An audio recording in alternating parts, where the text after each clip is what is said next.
Hi everyone, नमस्कार। मुझे देख रहे हैं सभी स्टूडेंट का मैं बीइंग ऑफिशियल क्लासेस में स्वागत करता हूं। अरिथमेटिक मैथ्स हम लोग पढ़ रहे हैं। परसेंटेज की आज मैं 4th क्लास कंडक्ट करने जा रहा हूं। इससे पहले मैं परसेंटेज की 3 क्लासेस आपको प्रोवाइड कर चुका हूं, जिसमें से पहली 2 क्लास में मैंने आपको बेसिक क्वेश्चंस कराए थे और 3rd क्लास में मैंने आपको एग्जामिनेशन बेस्ड क्वेश्चन कराए थे। इस वाली क्लास में हम लोग करने जा रहे हैं इनकम बेस्ड क्वेश्चन, मतलब इनकम से रिलेटेड जो भी क्वेश्चन परसेंटेज चैप्टर के अंदर बनते हैं वो सारे के सारे क्वेश्चंस हम लोग सॉल्व करेंगे, जिसमें आपको मैं प्रीवियस ईयर क्वेश्चंस भी कराऊंगा और जो इंपॉर्टेंट क्वेश्चन साबित हो सकता है एग्जामिनेशन पॉइंट ऑफ व्यू से वो सारे के सारे क्वेश्चंस आपको कराऊंगा। इस वीडियो को देखने से पहले पहली 3 वीडियो जरूर देख लें, उससे आपका एक नींव बन जाएगी बेसिक की, और बेसिक क्वेश्चन सॉल्व करके एक नींव स्ट्रांग हो जाएगी आपकी, ताकि आपका परसेंटेज चैप्टर आगे आगे चल के जो 4th video 5th video 6th video जब आप देखेंगे तो आपको कोई दिक्कत ना आए। और जो भी मैं यहाँ पे पढ़ाता हूँ उसका मेन मकसद होता है कि हम एसएससी बेस्ड एग्जाम का सारा सिलेबस कवर करें, मतलब जो जो एग्जाम एसएससी कंडक्ट कराता है उन सभी एग्जाम्स की हम लोग 100% प्रिपरेशन करते हैं। जैसे सीजीएल प्री और मेंस दोनों की तैयारी करते हैं, दोनों में मैथ्स आता है, CPO CHSL MTS stenographer constable GD Delhi police constable, इन सभी एग्जाम्स की हम लोग 100% प्रिपरेशन करते हैं, जिसमें मैं आपको प्रीवियस ईयर क्वेश्चन सारे के सारे कराता हूँ और आने वाले टाइम में जो इंपॉर्टेंट क्वेश्चन साबित हो सकते हैं वो सभी क्वेश्चन मैं आपके लिए लेकर आता हूँ। और साथ साथ जो भी वीडियोस ध्यान से कर लेगा तो वो ऑलमोस्ट सारा ही सिलेबस कवर कर लेगा। Banking, CDS, LIC, FCI, EPFO, NDA, CAT, इन सभी एग्जाम्स की भी आपकी अच्छे से तैयारी हो जाएगी। बहुत अच्छी अच्छी ट्रिक्स मैं आपको यहाँ पे कराऊंगा। मैं प्रतीक सेठी, मेरा सीजीएल प्री 2019 में 50 आउट ऑफ 50 स्कोर था मैथ्स में, और मेंस में मेरा 197.5 आउट ऑफ 200 स्कोर था। और इससे पहले मैं आपको चैप्टर भी करा चुका हूँ, time and work, pipe and cistern, work and wages, ratio proportion, mixture alligation, age, time speed and distance, boat and stream, train के चैप्टर भी मैं आपको करा चुका हूँ, जो कि टाइम स्पीड एंड डिस्टेंस का ही सब पार्ट है। और रेस की एक वीडियो है वो मैं डाल दूंगा आपके लिए जल्दी, ठीक है। तो ये सारी चीज़ें मैं करा चुका हूँ आपको। ये सारी चैप्टर का लिंक आपको, इन सारे चैप्टर की प्लेलिस्ट का लिंक आपको डिस्क्रिप्शन में मिल जाएगा। और जो जो मैं अब तक सेट करा चुका हूँ, मतलब प्रीवियस ईयर क्वेश्चन में सीजीएल 2020 के सारे क्वेश्चन सॉल्व करा चुका हूँ, मैथ्स के 2019 सीजीएल के करा चुका हूँ, सीपीओ 2020 सीपीओ 2019 के क्वेश्चन मैथ्स के सारे आपको सॉल्व करा चुका हूँ। सीएचएसएल 2019 के क्वेश्चंस इस हफ्ते तक निपट जाएंगे। नेक्स्ट वीक से हम लोग सीएचएसएल 2020 के क्वेश्चंस करेंगे।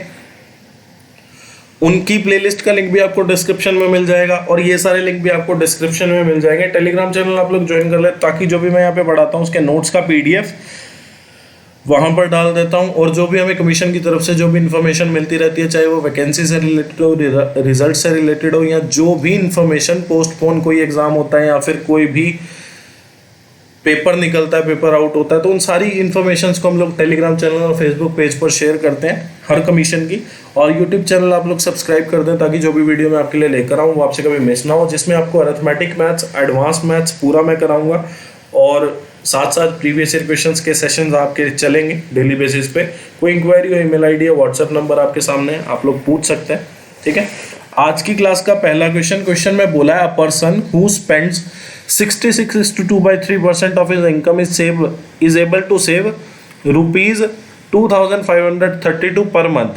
His monthly expenses are। पहली बात तो हमको एक चीज पता होनी चाहिए, क्या कि इनकम जो होती है ना वो एक्सपेंडिचर प्लस सेविंग होता है। मतलब जो हम कमाते हैं उसी में से हम खर्च करते हैं और उसी में से हम जोड़ते हैं। मतलब हम एक बात बोल सकते हैं क्या, कि जितना हमने खर्च करा, मान लो मैंने खर्च कर दिया महीने का कितना 4000 और मैंने बचा लिया 2000 रुपये, मतलब मेरी सेविंग हो गई 2000, एक्सपेंडिचर हो गया 4000। तो आप बोलोगे कि सर आप 6000 रुपये कमा रहे होगे, जो कि एक्सपेंडिचर और सेविंग दोनों को जोड़ के आया, तभी मैं उसमें से क्या कर सकता हूँ कि 6000 कमा के मैं 4000 रुपये खर्च सकता हूँ और 2000 रुपये मैं जोड़ सकता हूँ। तो आपको एक बात पता चल गई क्या, कि इनकम जो होता है एक्सपेंडिचर पर सेविंग होता है, एक्सपेंडिचर प्लस सेविंग होता है। अभी आपको बोला है अ पर्सन हु स्पेंड मैंने खर्च करता है, खर्च करना मतलब एक्सपेंडिचर। एक्सपेंडिचर कितना दे दिया आपको, 66:2/3%। अब कई लोगों को तो ये चीज पता है क्या, कि ये जो है 2/3 होता है, मतलब 66:2/3% क्या होता है, 2/3। जिसको नहीं पता वो कैसे सॉल्व करे, आप क्या करो, 66 को 3 से मल्टीप्लाई करोगे कितना, 198 + 2 कितना होगा, 200। मतलब ये लिखा है 200/3%। अब परसेंटेज हटाओगे तो बटे 100 आ जाएगा, तो 200/300, जिसको आप बोल सकते हो कितना, 2/3, ठीक है। तो आपने देखा कि एक्सपेंडिचर की वैल्यू कितनी है, आपने देखा एक्सपेंडिचर की वैल्यू जो है वो 66:2/3% है, जिसको हम लोग बोलते हैं 2/3। अब मैंने बात करी क्या, अ पर्सन हु स्पेंड्स, मतलब जिसका एक्सपेंडिचर है 2/3। अब न्यूमरेटर में क्या आएगा, जिसकी बात हो रही है, मतलब 2 तो एक्सपेंडिचर है, और एक्सपेंडिचर हम करेंगे किस में से, मतलब हम खर्चा करेंगे किस में से, अपनी कमाई में से ही खर्चा करेंगे ना, अपनी बेस वैल्यू से ही खर्चा करेंगे। तो खर्चे की जो बेस वैल्यू होगी वो क्या होगी, बेस वैल्यू माने कि खर्चा निकलता कहाँ से है, खर्चा कमाई में से निकलता है। तो आप यहाँ पे बोल सकते हो कि जिस चीज पे खर्चा होता है, खर्चा किस चीज पे होता है, हमारी इनकम पे होता है, भाई जितना हम कमाते हैं उसी में से ही कुछ खर्च करते हैं। तो जो खर्चा हमारा आता है वो मतलब जो खर्चा हमारा आता है, जो एक्सपेंडिचर हमारा आता है वो इनकम से आता है हमारी। तो यहाँ पे डिनोमिनेटर जो वैल्यू आ जाएगी वो क्या आ जाएगी, इनकम की वैल्यू, क्योंकि हम इनकम में से ही कुछ खर्च सकते हैं। तो डिनोमिनेटर हमारा इनकम और न्यूमरेटर में वो आ जाएगा जिसकी बात हो रही है। बात हो रही है एक्सपेंडिचर की, तो हमने देखा एक्सपेंडिचर कितना हो गया 2, इनकम कितनी हो गई 3।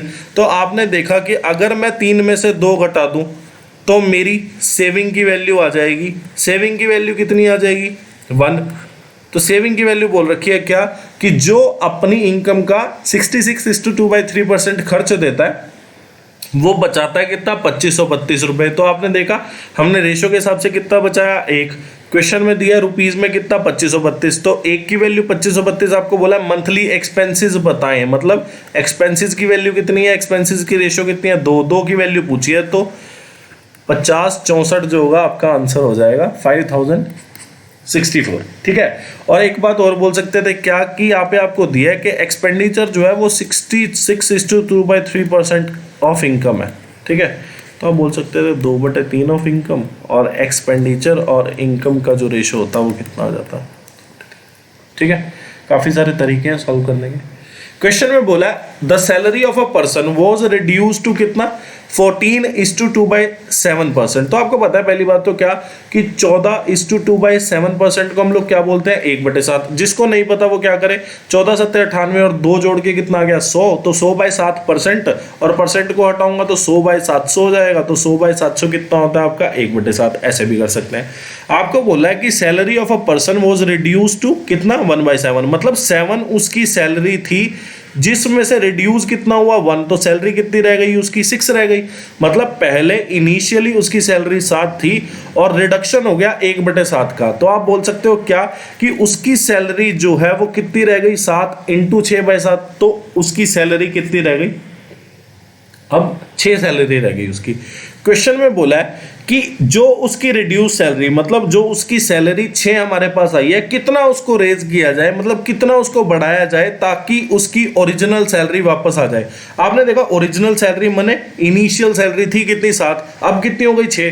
बोला है कि ये जो 6 हो गई, जो रिड्यूस हो गई, इसको कितना इंक्रीमेंट किया जाए। आपने देखा कि 6 को अगर 7 बनाना है तो A का इंक्रीमेंट करना है। किसको करना है A का इंक्रीमेंट, 6 को, तो 1/6% आ जाएगा। 1/6 × 100%, तो ये गया 3 और ये गया 50, तो 50/3 कितना होता है 16:2/3% आपका आंसर आ जाएगा। ठीक है, अब ये वाला क्वेश्चन है, देखो इस क्वेश्चन को करने के काफी सारे तरीके हैं। मैं आपको रेशो से भी ये बता दूंगा, और मैं आपको फॉर्मूला से भी बता दूंगा, और मैं आपको इसको वैसे भी सॉल्व करके दिखा दूंगा 100 की वैल्यू में। देखो 3 तरीके से हम लोग इस क्वेश्चन को सॉल्व करते हैं। ठीक है, मैं आपको 3 तरीके बता रहा हूँ, और फिर मैं एक ही तरीके से कराऊंगा, या एक तरीका मतलब हर क्वेश्चन में मैं तरीके बदलता रहूंगा, तो आप लोग बाकी तरीके खुद से सॉल्व करके देखते रहना मास्टरी करने के लिए। क्वेश्चन में बोला है salary of a person is increased by 20% and then it is decreased by 25%। Percentage change in salary बताना कितना। मैंने आपको बताया था क्या, आपने देखा क्या बोला आपको, सैलरी ऑफ अ पर्सन जो है ना, पहले जो है 20% इंक्रीज हो गई, फिर क्या हुआ 25% डिक्रीज हो गई। मैंने आपको बताया था कि किसी वैल्यू में हम जब एक बार x% का इंक्रीमेंट करते हैं और y% का एक बार डिक्रीमेंट करते हैं, तो नेट इंक्रीमेंट और डिक्रीमेंट क्या होता है x - y -xy/100। तो मैं बोलता हूं क्या, कि किसी वैल्यू में, मतलब हमने सैलरी में क्या किया, पहले x% इंक्रीमेंट कर दिया, फिर y% डिक्रीमेंट कर दिया, तो नेट चेंज जो होगा वो कितना हो जाएगा x - y -xy/100। ठीक है, एक तरीका तो ये है। तो आपने देखा कि यार 20% का इंक्रीमेंट था, 25% का डिक्रीमेंट था, और 20 × 25/100। तो आपने देखा यहाँ पे क्या, कि 20 - 25, और 20 × 25 कितना 500।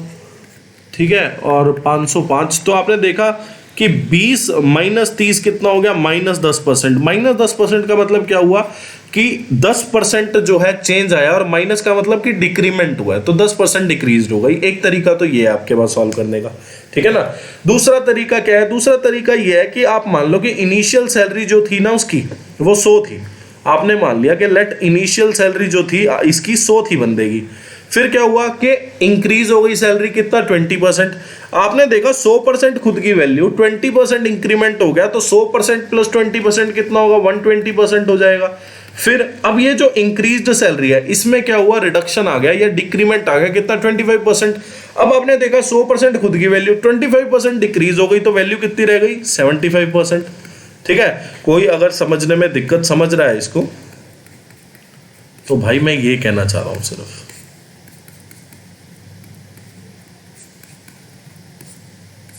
ठीक है। तो आपने देखा कि ये गया और ये गया 3/4 और ये 3 पे काट देगा, तो आपने देखा कि 90 आया। मतलब इनिशियल सैलरी हमने 100 मानी, और अब जब इंक्रीज करने के बाद फिर हमने डिक्रीज किया तो सैलरी कितनी रहेगी, 90। तो आपने देखा 100 पहले सैलरी थी, आ गई कितनी, 90। डिक्रीमेंट कितने का, 10 का। किस पे हुआ है ये, 100 पे। तो आपने देखा 10/100 इंटू 100 मतलब 10% का डिक्रीमेंट हुआ है, ठीक है। तो आपने देखा ये डिक्रीमेंट, ये बेस वैल्यू या इनिशियल वैल्यू आप लोग बोल सकते हैं, ठीक है। मतलब जिस वैल्यू पे डिक्रीमेंट आया, तो 100 पे डिक्रीमेंट आया तो ये आ गया 10%। एक तरीका ये है। अब 2 तरीके देखो हो गए, अब तीसरा तरीका देख लो। आपको पता है 20% को अगर मैं फ्रैक्शन में लिखूं तो क्या लिख सकता हूं, आपको पता है 20% जो होता है वो होता है 1/5, और इसी तरह 25% जो होता है आपका वो कितना होता है, 1/4 होता है, ठीक है। आपने देखा कि क्वेश्चन में क्या हुआ, the salary of a person is increased by 20%। मतलब पहले सैलरी जो थी उसकी 5 थी, फिर 1 इंक्रीज हो गई, सैलरी हो कितनी गई उसकी, 6 हो गई। मतलब इनिशियल जो सैलरी थी वो कितनी थी, 5 थी। फिर क्या हुआ, इंक्रीमेंट आया तो सैलरी कितनी हो गई, 6 हो गई, ठीक है। तो ये तो इनिशियल हो गई। अब इसको मान लो कि ये मिडल सैलरी होगी, मतलब पहले एक बार इंक्रीमेंट हुआ, फिर दूसरी बार इंक्रीमेंट हुआ। तो मैं ये बात बोल रहा हूं, क्या मैं ये बोल रहा हूं, छोड़ो आप मिडल लिखो ही मत, अब इसको दोनों को काटो यहां से। पहले तो हमको ये समझना है, क्या पहले हमें ये समझना है कि 20% का मतलब क्या हुआ। 20% का मतलब हुआ 1/5। 1/5 का मतलब क्या है कि यार 5 तो उसकी सैलरी थी, और बोला है इंक्रीज्ड बाय 20%। इंक्रीज्ड मतलब ये जो 1 है, ये जो न्यूमिनेटर में है, ये वैल्यू ना इंक्रीज हुई। अगर यहाँ डिक्रीमेंट देता या डिक्रीज बोल देता, इज डिक्रीज बाय 20%, तो क्या होता कि 5 उसकी सैलरी थी और 1 डिक्रीज हो गया, मतलब 5 में से 1 डिक्रीज हो गया, कितनी हो जाती वैल्यू, 4 हो जाती, ठीक है। तो आप बोल सकते हो कि 5 से उसकी सैलरी 6 हो गई, मतलब 5/6 होगी उसकी सैलरी। फिर क्या हुआ, अब उसकी सैलरी हो चुकी है 6, ठीक है। अब क्या हो रहा है, अब आपको बोला गया है, क्या आपको बोला गया है कि यार फिर डिक्रीज हो रही है सैलरी कितनी, 25%। 25% माने 1/4। मतलब अब उसकी सैलरी अगर 4 है तो उसमें 1 का डिक्रीमेंट आ गया, मतलब सैलरी रह कितनी गई, 3। तो 4/3 अब उसकी सैलरी हो चुकी है। मेरे कहने का मतलब ये है कि ये वाले रेशो से ये वाली रेशो बनी, और इन दोनों रेशो की वैल्यू इक्वल है। मतलब ये जो 6 है ये 4 के इक्वल है। क्यों, देखो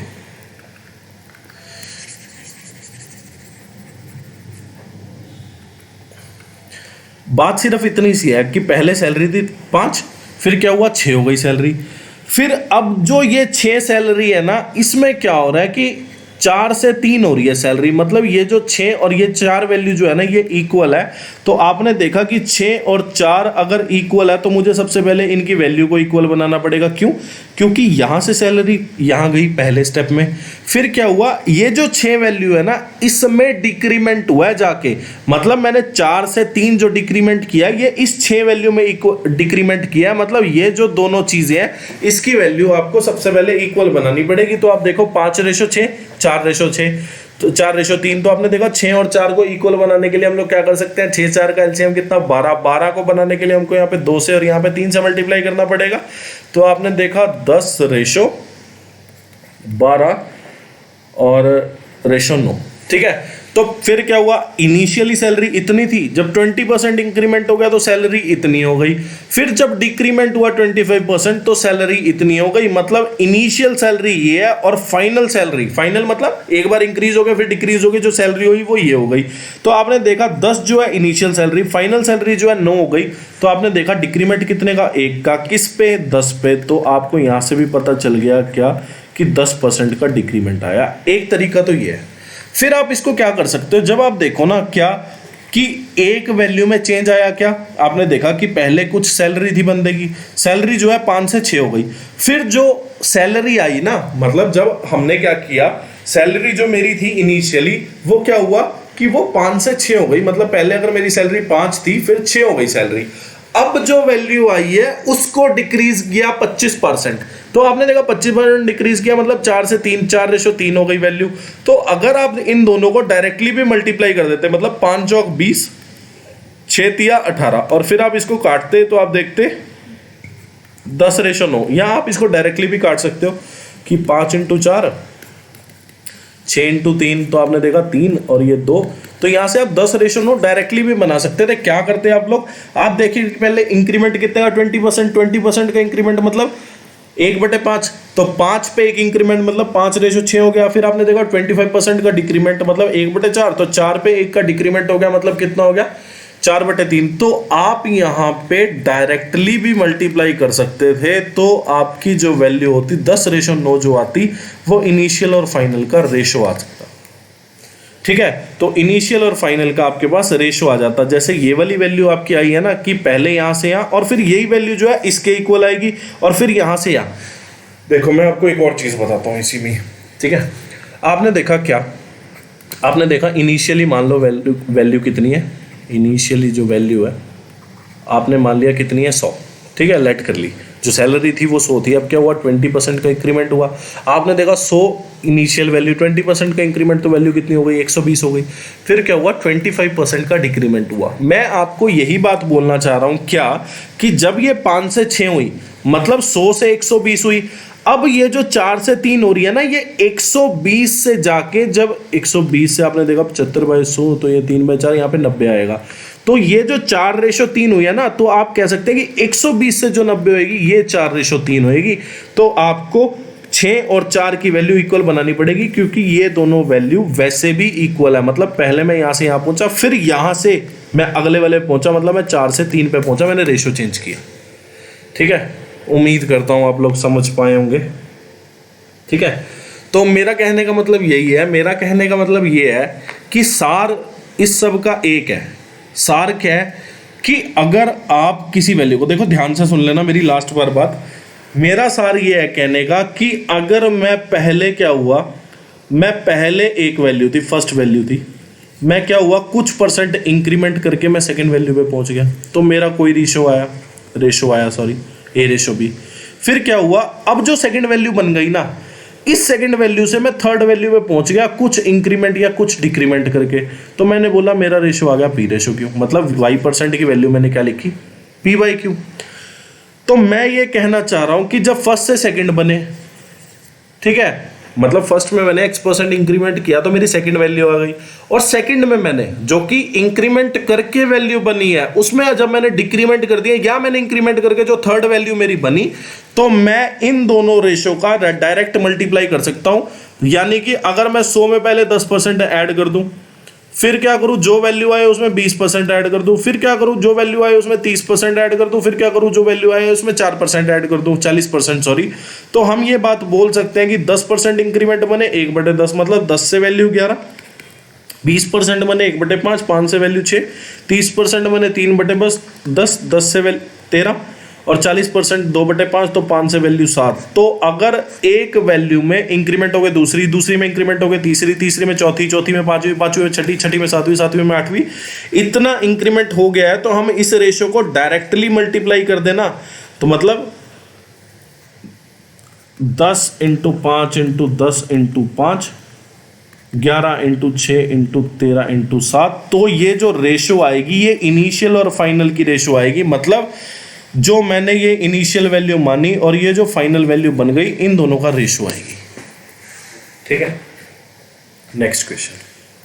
क्वेश्चन में बोला नवीन सैलरी इज रिड्यूस्ड बाय 20% और नेक्स्ट ईयर उसकी सैलरी जो है इंक्रीज हो गई कितनी 16:2/3%, वेयर एज मोहित की सैलरी जो है इंक्रीज हुई 14:2/7% और उसकी सैलरी जो है इंक्रीज हो गई अगले साल भी। पहली बात तो आपको पता है क्या 16 सही 2/3% को हम लोग क्या बोलेंगे कि 48 + 2 50/3%, तो 50/300 ये कितना हो गया 1/6 और इसको तो भी मैं बता ही चुका हूँ 1/7।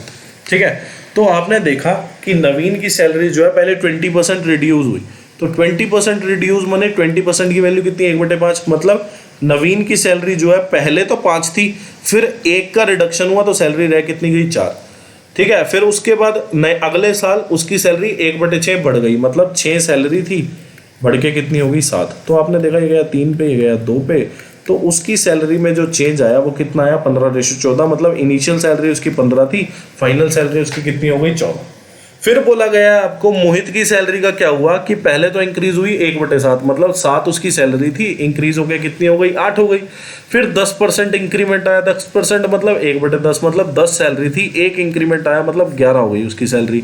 आपने देखा ये गया 4 पे, ये गया 5 पे, तो 35:44 आ गया। ठीक है, मतलब मोहित की इनिशियल सैलरी इतनी थी, मोहित की फाइनल सैलरी इतनी थी, और नवीन की इनिशियल सैलरी इतनी थी, नवीन की फाइनल सैलरी इतनी थी।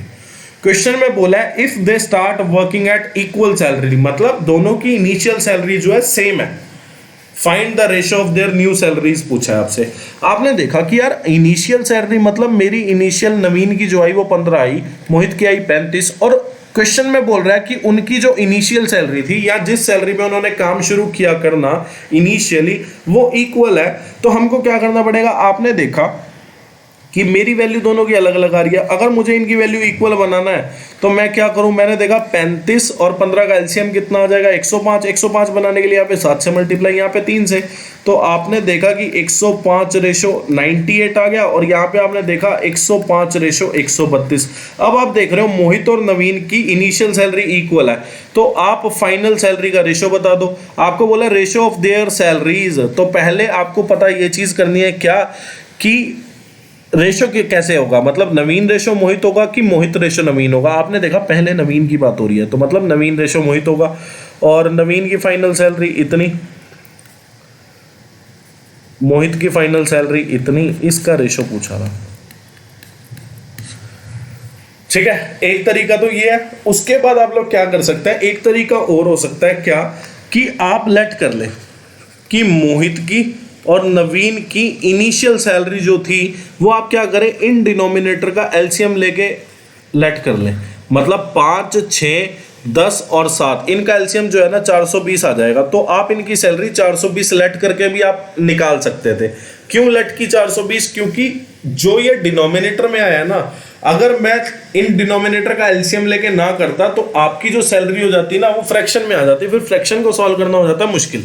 देखो आपने देखा 420 दोनों की सैलरी है, तो आपने देखा 420 दोनों की सैलरी है, नवीन की सैलरी में क्या हुआ, पहले 20% का रिडक्शन हुआ, मतलब 80% वैल्यू रह गई। अब उसके बाद अगले साल क्या हुआ, 1/6 का इंक्रीमेंट, 1/6 का इंक्रीमेंट माने 6 पे 1 इंक्रीमेंट, मतलब वैल्यू कितनी हो गई 7/6। ठीक है, तो आपने देखा कि ये तो गया ओके, और यहाँ से कितना आ गया आपके पास, तो आपने यहाँ से देखा कि 49 × 8 आ गया आपके पास। ठीक है, और फिर मोहित की इनिशियल सैलरी आपने 420 मानी, 420 में क्या हुआ 1/7 इंक्रीज हो गई, 1/7 इंक्रीज माने 7 तो थी, 1 का इंक्रीमेंट हो गया, मतलब 8/7 होगी वैल्यू, और 10% का इंक्रीमेंट हो गया। तो आपको पता है 10% का इंक्रीमेंट माने 110%, 100% खुद की वैल्यू 10% का इंक्रीमेंट आ गया। तो आपने देखा कि ये गया और 7 6 जा 42, तो यहाँ पे आपने देखा ये 66 × 8 है, इन दोनों का रेशियो कितना आ जाएगा 49:66, आपका आंसर आ जाएगा। ठीक है, अब ये वाला तो मैं किसी एक मेथड से ही करूंगा, क्यों, मैं आपको सारे मेथड पहले बता चुका हूँ। क्वेश्चन बोला salary of a person is increased by 20%, then again by 20%। ठीक है, तो आपने देखा कि मान लो इनिशियल सैलरी जो थी 100 थी, 100 इनिशियल सैलरी थी, तो क्या हुआ 20% का इंक्रीमेंट हो गया। आपने देखा 100 का 100% जो है 100 हो जाएगा, और 20% इंक्रीमेंट, तो 100% खुद की वैल्यू, 20% का इंक्रीमेंट तो 120%, 100 का 120% कितना हो जाएगा 120। अब इसमें भी 20% का इंक्रीमेंट हो गया, तो आपने देखा 120 का 100% तो खुद की वैल्यू हो जाएगी, 20% का इंक्रीमेंट मतलब 120%, तो आप बोलोगे कि 144 वैल्यू हो गई। ठीक है, तो पहले सैलरी इतनी थी, अब हो गई सैलरी इंक्रीज हो गई 2 बार इतनी। क्वेश्चन में बोला by what percentage should the increased salary be reduce so as to get back to the initial salary. Initial salary ये थी, इंक्रीज सैलरी ये हो गई। क्वेश्चन में बोला कि इसको कितना रिड्यूस किया जाए ताकि इसको हम 100 बना पाए, मतलब इनिशियल सैलरी बना पाए। आपने देखा 144 को अगर 100 बनाना है तो 44 रिड्यूस करना पड़ेगा, कितने में से? 144 में से। तो आपने देखा ये गया 11 पे, ठीक है, और ये गया 36 पे, और ये गया फिर 9 पे, और ये गया 25 पे। तो 275/9, तो मैं इसको बोल सकता हूँ 30 सही 5/9%। अब ये वाला क्वेश्चन है, क्वेश्चन में बोला है क्या income of a person increases by x% and x/2% during first year and third year. ठीक है, तो आपने देखा फर्स्ट ईयर और थर्ड ईयर को आप लिख लो। पहले साल जो हुआ x% का इंक्रीमेंट हुआ, फिर तीसरे साल क्या हुआ x/2% का इंक्रीमेंट हुआ, और decreases by income of a person decreases by x% during second year, और फोर्थ ईयर के ड्यूरिंग x/2% का डिक्रीमेंट हुआ। क्वेश्चन में बोला if the total decrement during 4 years इतना है और total salary decreases by 16% during first 2 years. Question में बोला find the initial income of the person. देखो हम इसको खाली पेज पे करेंगे। आपको अभी तक क्या पता चला? आपको पता चला कि 4 साल की बात हो रही है। पहले साल जो है इनकम इंक्रीज हुई x%, दूसरे साल क्या हुआ रिड्यूस हुई x%, तीसरे साल जो है इंक्रीमेंट हुआ x/2% का, चौथे साल क्या हुआ x/2% का डिक्रीमेंट हुआ। ठीक है, और फिर बोला है क्या कि टोटल डिक्रीमेंट मतलब 4 साल का टोटल डिक्रीमेंट कितना हो गया। आपने देखा 4 साल का टोटल डिक्रीमेंट बोला है कि इतना, और पहले 2 साल में जो सैलरी डिक्रीज हुई है वो 16% हुई है। आपको बोला है पहले 2 साल में जो सैलरी डिक्रीज हुई है वो 16% हुई है। आपने देखा कि सैलरी ऑफ अ पर्सन थी कुछ, मतलब इनकम ऑफ अ पर्सन कुछ था। ठीक है, आपने मान लिया कि इनकम ऑफ अ पर्सन जो था आपने उसको कुछ वैल्यू मान ली। ठीक है, आपने देखा पहले साल जो है उसकी इनकम, आप बाद के 2 साल भूल जाओ अभी के लिए। आपने देखा पहले साल क्या हुआ, उसकी इनकम x% इंक्रीज हुई, दूसरे साल जो है उसकी इनकम x% डिक्रीज हुई। आपने देखा कि किसी वैल्यू में एक बार इंक्रीमेंट एक बार डिक्रीमेंट। तो मैंने आपको बताया था क्या कि अगर किसी की सैलरी में एक बार इंक्रीमेंट आ जाए x% का, दूसरी बार y% डिक्रीमेंट आ जाए, तो मैंने आपको फॉर्मूला बताया था x - y - xy/100। आपको पता है यहाँ पे कि इंक्रीमेंट और डिक्रीमेंट सेम हुआ है x% का, मतलब y की वैल्यू भी यहाँ पे एक्सपुट करनी पड़ेगी आपको। तो आपने देखा कि पहले 2 साल में आपने देखा कि पहले 2 साल में कितना डिक्रीमेंट हुआ। आपने देखा पहले साल x% इंक्रीज, फिर x% डिक्रीज, और फिर x × x/100, क्योंकि x और y की वैल्यू यहाँ पे इक्वल है। ठीक है, तो आपने यहाँ पे देखा कि डिक्रीमेंट टोटल कितना हुआ, आपको बोला है कि 16% का डिक्रीमेंट हुआ, मतलब यहाँ पे -16% आ गया। ठीक है, आपने देखा x से x गया, -2x/100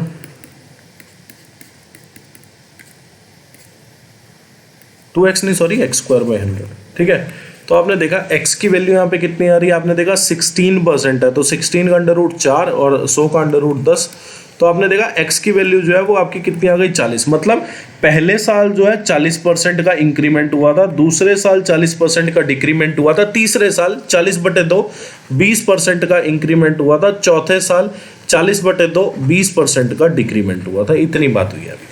ठीक है, ये चीज आपने निकाल ली। और अगर आप नंबरों के बादशाह हैं, मतलब आपको कैलकुलेशन इतनी आती है, तो आप लोग यहाँ से एक बात समझ जाएंगे क्या कि यार 40 रहा होगा, तभी 40 - 40 - 40 × 40/100 की वैल्यू आपके पास कितनी आएगी 16%। ठीक है, अगर आप नंबरों के बादशाह हो जाएंगे जब, तो आप यहाँ पे देख के बता भी सकते थे कि यार 16% का डिक्रीमेंट और दोनों वैल्यू सेम, तो आप बोलोगे 40% क्योंकि 16 जो है वो 4 का स्क्वायर होता है और जीरो से जीरो तो कट ही जानी है। यहाँ पे आपने देखा 100 पे जब डिवाइड करूंगा तो जीरो से जीरो तो कट ही जाएगी। तो आप क्या बात बोलने वाले हैं, आप ये बात बोलने वाले हैं कि सर 4 और 4 का मल्टीप्लीकेशन या कर दूं मैं, या फिर 4 का स्क्वायर की बात करूं तो 16% हो जाएगा। तो आप बोलोगे कि यार 16% का अगर दोनों का मिला के डिक्रीमेंट हुआ है और पहले साल कुछ परसेंट इंक्रीज हुआ, उतने साल उतना ही अगले साल डिक्रीमेंट हुआ, तो आप बोलोगे सर 40% की बात हो रही है, मतलब पहले साल 40% इंक्रीमेंट, दूसरे साल 40% डिक्रीमेंट हुआ। ठीक है,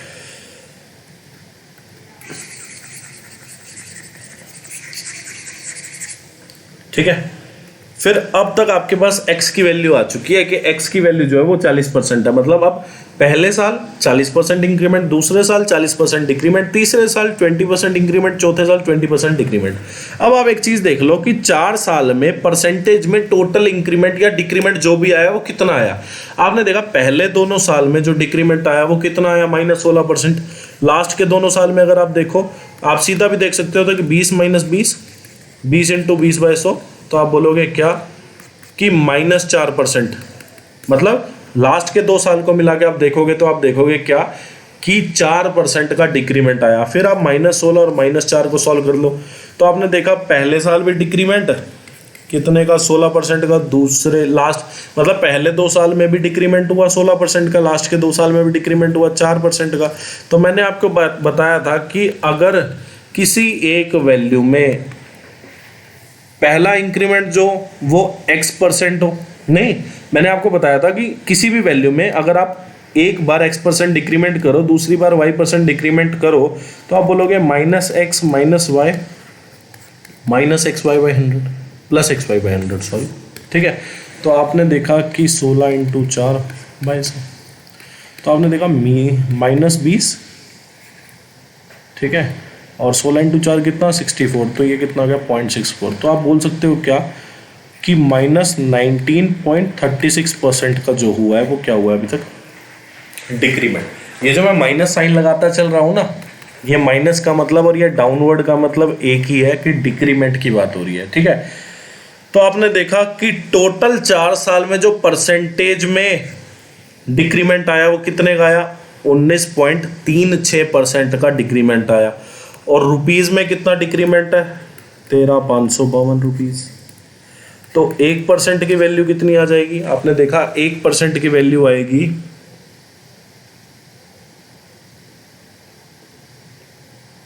सॉल्व कर लेंगे इसको,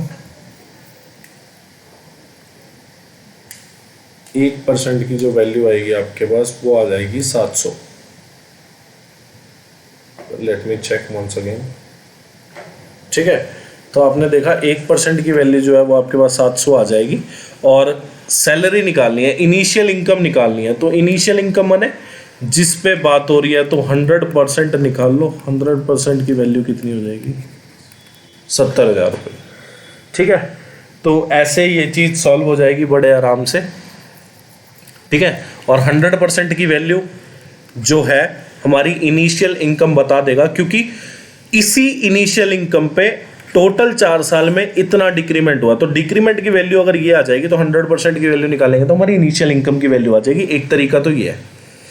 दूसरा तरीका भी देख लो, आपको पता है पहले साल क्या हुआ, 40% का इंक्रीमेंट हुआ, दूसरे साल 40% का डिक्रीमेंट हुआ, तीसरे साल 20% का इंक्रीमेंट हुआ, चौथे साल 20% का डिक्रीमेंट हुआ। आपने देखा पहले साल 40% इंक्रीमेंट, 40% की वैल्यू कितनी, 2/5, मतलब वैल्यू कितनी होगी 5 से 7। फिर क्या हुआ, 40% डिक्रीमेंट, तो वैल्यू कितनी 2/5, मतलब 5 पे 2 डिक्रीज हो गया। पहले क्या हुआ, 5 पे 2 डिक्रीज, पहले क्या हुआ 5 पे 2 इंक्रीज, मतलब 5 पे 2 कितना हो गया 7। फिर 5 तो है ये वैल्यू, फिर 2 डिक्रीमेंट, 2 का डिक्रीमेंट हो गया, तो 5 में से 2 गए कितने 3। ऐसे ही 20% कितना होगा 1/5, तो 5 से 6 वैल्यू हो रही है, फिर 5 से 6। तो आपने देखा 5 × 5 × 5 × 5 कितना हो जाएगा 625, और 7 चौक 28, 28 × 18 कितना हो जाएगा आपका 504। अब ये आ गया आपका इनिशियल का वैल्यू, ये आ गया फाइनल का वैल्यू। ठीक है, आपको क्वेश्चन में बोला है क्या, क्वेश्चन में बोला है आपको कि टोटल डिक्रीमेंट 4 साल में कितना हो गया इतना। आपने देखा कि रेशो के हिसाब से कितना डिक्रीमेंट हो गया, आपने देखा रेशो के हिसाब से डिक्रीमेंट जो हुआ है वो कितना हुआ है, पहले इनिशियली 625 वैल्यू थी, फाइनली 504 होगी, तो डिक्रीमेंट कितना होगा 625 माइनस 504, तो इसकी वैल्यू कितनी होगी 121। 121 की वैल्यू आपने देखा कि 121 रेशो के हिसाब से डिक्रीज हुआ। क्वेश्चन में कितना हुआ 13,552 रुपये। तो एक की वैल्यू कितनी आ गई, एक की वैल्यू आ जाएगी 112। आपको बोला है इनिशियल सैलरी बताओ, मतलब 625 की वैल्यू पूछी है, तो 625 इंटू 112 कितना हो जाएगा 70,000। ठीक है, अब ये वाला क्वेश्चन है। क्वेश्चन में बोला था salary of a person is 20,000 rupees. पहले साल क्या हुआ 2k% इंक्रीज हुआ, और दूसरे साल क्या हुआ k% इंक्रीज हो गया। फिर क्या हुआ, नई सैलरी जो है वो कितनी हो गई, इतनी। आपने देखा कि इनिशियली जो सैलरी थी वो 20,000 थी, और 2 साल बाद सैलरी क्या हो गई उसकी 26,400। तो आपने देखा इंक्रीमेंट कितने का आया, आपने देखा इंक्रीमेंट जो आया वो 6400 का आया। कितने पे 20,000 पे इंटू 100%। तो आपने देखा कि यार उसकी जो सैलरी थी ना वो 32% इंक्रीज कर गई 2 साल में। ठीक है ना, क्योंकि 32% इंक्रीज होगी तभी 20,000 की वैल्यू 26,400 होगी। ठीक है, तो आप लोग अभी तक ये बात समझ पाए क्या कि पहले साल और दूसरे साल के इंक्रीमेंट के बाद क्या हो रहा है कि जो सैलरी चेंज आया है वो 32% का आया है। और आपने देखा कि पहले साल 2k% का इंक्रीमेंट था, दूसरे साल k% का इंक्रीमेंट था। तो आपने देखा किसी वैल्यू में, मतलब जैसे मैंने सैलरी की बात करी, तो किसी सैलरी में अगर मैं 2 बार इंक्रीमेंट कर रहा हूँ, एक बार x%, एक बार y%, तो x को मैंने 2k मान लिया, y को मैंने k मान लिया, तो आपने देखा कि x plus y into x plus y plus x y by 100, इसकी वैल्यू कितनी है 32%। तो आपने देखा 3k प्लस 2k स्क्वायर की वैल्यू कितनी आ गई 32%। अब एक तरीका तो यह है कि आप इसको क्वाड्रेटिक बना के सॉल्व करो, या फिर एक तरीका यह है कि अगर आप देखो कि यार 3k और 32 के आसपास मुझे बनाना है, तो आप एक बार बोलो, मतलब 32 मुझे वैल्यू बनानी है, तो 3k 32 के नियर अबाउट कहाँ पे लाई करेगा। तो आप बोलोगे कि यार 3k से मैं 30 बना सकता हूँ, 3k से मैं 30 बना सकता हूँ, जो कि 32 के बिल्कुल पास है। तो आपने बोला क्या कि लेट कर लेते हैं, चलो एक बार वैल्यू रख के देख लेते हैं कि यार वैल्यू मैंने k की 10% लेट कर ली, तो k की वैल्यू 10 रख के देखो। आपने देखा 10 वैल्यू रखी, तो k की वैल्यू जब आपने 10 रखी तो आपने देखा कि यार 32% ही बन रहा है, मतलब k की वैल्यू ऐसे ही हिट एंड ट्रायल से ही आपने 10% निकाल ली। अब बोला है आपको क्या कि अगर उसकी सैलरी 2k% पहले साल डिक्रीज होती और उससे अगले साल k% डिक्रीज होती, तो उसकी सैलरी क्या होती। आपने देखा 20,000 जो है इनिशियल सैलरी हो गई। ठीक है, अब 20,000 जो इनिशियल सैलरी है, पहले आपको क्वेश्चन में क्या बोला था, क्वेश्चन में बोला कि 20,000 इनिशियल सैलरी, उसकी सैलरी 2k% पहले साल इंक्रीज हुई, k% सेकंड मतलब नेक्स्ट ईयर उसके इंक्रीज हुई, और फिर सैलरी हो गई इतनी। क्वेश्चन में बोला है कि अगर उसकी सैलरी पहले साल 2k% डिक्रीज होती, दूसरे साल k% डिक्रीज होती, तो उसकी सैलरी कितनी हो जाती। तो आपने देखा 2k, k की वैल्यू कितनी 20, k की वैल्यू कितनी 10%, तो 2k की वैल्यू कितनी होगी 20%, मतलब पहले साल 20% का डिक्रीमेंट, दूसरे साल 10% का डिक्रीमेंट। आपने देखा कि 20,000 इनिशियल सैलरी 20% का डिक्रीज कर दो तो वैल्यू कितनी रह गई 80%। फिर आपने देखा जो वैल्यू आई उसको 10% डिक्रीज कर दो, मतलब 100% खुद की वैल्यू, 10% का डिक्रीमेंट, तो वैल्यू कितनी रह गई 90%। तो आपने देखा 9 8 जा 72, 72 को अगर 2 से मल्टीप्लाई करो तो 144 आएगा, तो 14,400 रह जाती सैलरी। क्वेश्चन में बोला है इनकम ऑफ नवीन जो है 30% more than income of Kapil, और इनकम ऑफ कपिल जो है वो 30% मोर देन इनकम ऑफ मोहित, मतलब मोहित की जो इनकम है उससे 30% ज़्यादा है किसकी इनकम, कपिल की इनकम, और कपिल की जो इनकम है उससे 30% ज़्यादा है नवीन की इनकम। आपको बोला है कि how much percent Naveen income is more than Mohit income. तो आपने एक चीज देखी क्या कि मोहित की इनकम से नवीन की इनकम तक जाने में 30% का 2 बार इंक्रीमेंट है। तो आपने देखा x plus y plus x y by 100। ठीक है, ये थोड़ा स्मार्ट अप्रोच है जो कि आप लगा सकते थे, और 69% जो है वो ज़्यादा हो जाएगी नवीन की इनकम किसकी इनकम से, मोहित की इनकम से। या फिर कोई कहे सर बात सी नहीं बनी। ठीक है, मतलब ये तो देखो इसकी बहुत बढ़िया ट्रिक है, पर कोई कहे सर बात सी नहीं बनी, मजा नहीं आया, कुछ और बताएं, तो मैं बोल दूंगा कि यार मोहित की इनकम 100 आपने लेट कर ली, तो आपने देखा कपिल की इनकम कितनी होगी, आपने देखा मोहित की इनकम जो है 100 लेट करी, 30% ज्यादा जो है कपिल की इनकम होगी। कपिल की इनकम कितनी होगी, 130 होगी, क्योंकि 30% का इंक्रीमेंट हो गया। फिर कपिल की इनकम से 30% बढ़ के जो है नवीन की इनकम है, तो 130 में 30% का इंक्रीमेंट, तो आपने देखा 100% खुद की वैल्यू, 30% का इंक्रीमेंट मतलब 130% हो जाएगा, 169। तो अब आपको बोला है नवीन की इनकम जो है वो मोहित की इनकम से कितनी ज्यादा है, तो आपने देखा 69 ज्यादा है। किसकी इनकम पे पूछा है, मोहित की इनकम पे, तो यहाँ से भी आपका 69%। बहुत सारे तरीके हैं यार करने के, कोई एक तरीका थोड़ी है, रेशो से भी हो जाएगा क्वेश्चन। अब 9th क्वेश्चन पे हम लोग आ चुके हैं। ये क्वेश्चन आपसे CPO 19 में पूछा गया, ठीक है। क्वेश्चन में बोला है ए की जो इनकम है ना वो 40% है बी की इनकम के, और बी की इनकम जो है वो 25% ज्यादा है सी की इनकम के, ठीक है। तो इसको चलो मैं आपको रेशो से करके दिखाता हूँ इस क्वेश्चन को, ठीक है ना। इस क्वेश्चन को रेशो से भी कर सकते हैं हम, वैल्यू मान के भी कर, कुछ भी कर सकते हैं यार, अपनी मर्जी है, घर की खेती है, ठीक है ना। तो आपने देखा कि 40% की वैल्यू कितनी, 2/5। क्वेश्चन में बोला है ए की जो इनकम है ना वो 40% है बी की इनकम के, मतलब ये 40% क्या है, 2/5, मतलब ये जो डिनोमिनेटर है ना ये वो है कि जिसके रिस्पेक्ट में बात हो रही है, जिस पे बात हो रही है। तो आपने देखा किस पे बात हो रही है, बी की इनकम पे, तो ये तो आ गई बी की इनकम, तो ए की इनकम कितनी होगी, 2, तो A/B कितना हो गया, 2/5। फिर आपने देखा बी की जो इनकम है ना वो सी की इनकम से कितनी ज्यादा है। देखो एक तरीका तो ये था कि हम इसको ऐसे सोच लें, एक तरीका ये है कि आपने देखा बी की इनकम जो है 24% ज्यादा है किसकी इनकम से, सी की इनकम से, तो जिसके रिस्पेक्ट में बात हो रही है उसको 100 मान लो। आपने देखा सी के रिस्पेक्ट में बात हो रही है, मतलब सी की इनकम के हिसाब से बी की इनकम बताई जा रही है, तो सी के रिस्पेक्ट में बात हो रही है तो सी को आपने 100 माना। बी की वैल्यू कितनी होगी, 24% ज्यादा, 100 से 24% ज्यादा कितना होता है, 124। तो आपने देखा कि ये जब कटेगा तो इसकी वैल्यू आ जाएगी 31/25, ठीक है। तो A/B ये, B/C ये, तो आपको पता है दो रेशो को कंबाइंड करके अगर मुझे एग्रीगेट करके एक रेशो बनानी है, तो आपने देखा दोनों में कॉमन क्या है, बी की वैल्यू इक्वल कर दो। बी की वैल्यू इक्वल बनाने के लिए आपको 31 × 5 बनाना पड़ेगा, तो आपने देखा 31 दूनी 62 और 155, 25 पंजे 125। तो आपने देखा ए की इनकम और सी की इनकम का रेशियो कितना है, 62 और 125।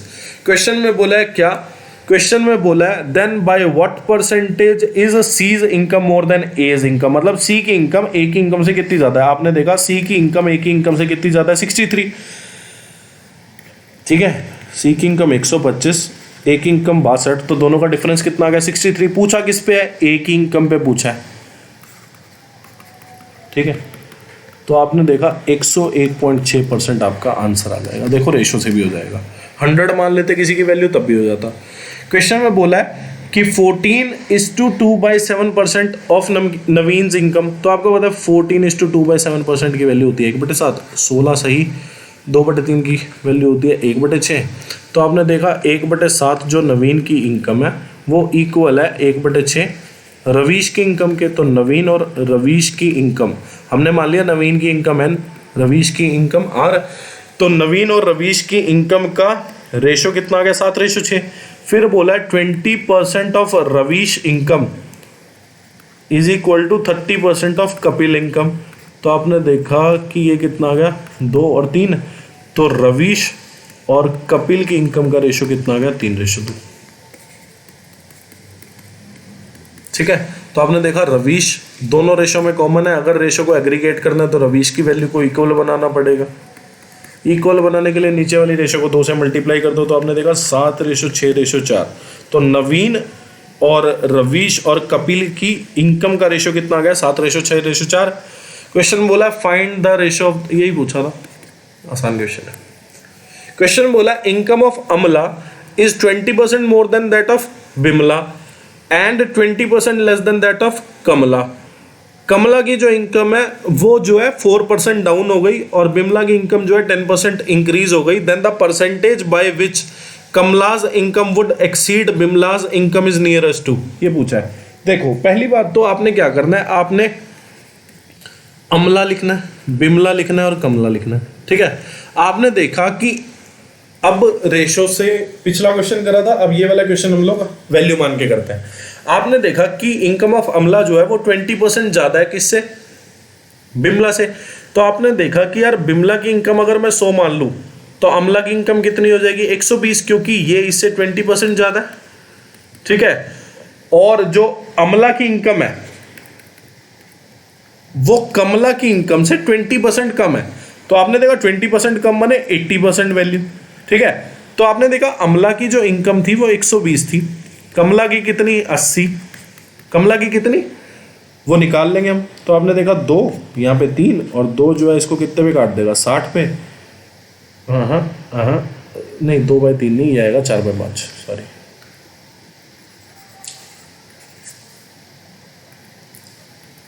या ऐसा बोल सकते हैं 3 और ये 2 और ये गया 50 पे। तो कमला की जो इनकम है वो 150 आ जाएगी, ठीक है। हमने बिमला की इनकम को 100 लेट किया, उससे हमने अमला की इनकम निकाली, अमला की इनकम आई तो हमने कमला की निकाल ली। क्वेश्चन में बोला है कमला की जो इनकम है वो गोज डाउन बाय 4%, मतलब 4% का डिक्रीमेंट हो गया। आपने देखा कि 150 का 4% है कितना, 150 का जो 4% है ना वो हो जाएगा आपके पास 150 इंटू 4 600, 600/100 कितना 6, मतलब 6 का डिक्रीमेंट, 150 में 6 का डिक्रीमेंट मतलब 144 वैल्यू रह गई। फिर बोला है बिमला की जो इनकम है जो हमने 100 मानी उसमें 10% का इंक्रीमेंट। अब आपने देखा 100 पे 10% का इंक्रीमेंट माने 110%, मतलब 110%। तो 100 का 110% कितना हो जाएगा 110, ठीक है। क्वेश्चन में बोला then by what percentage, then the percentage by which Kamala income would exceed Bimla income is nearest to.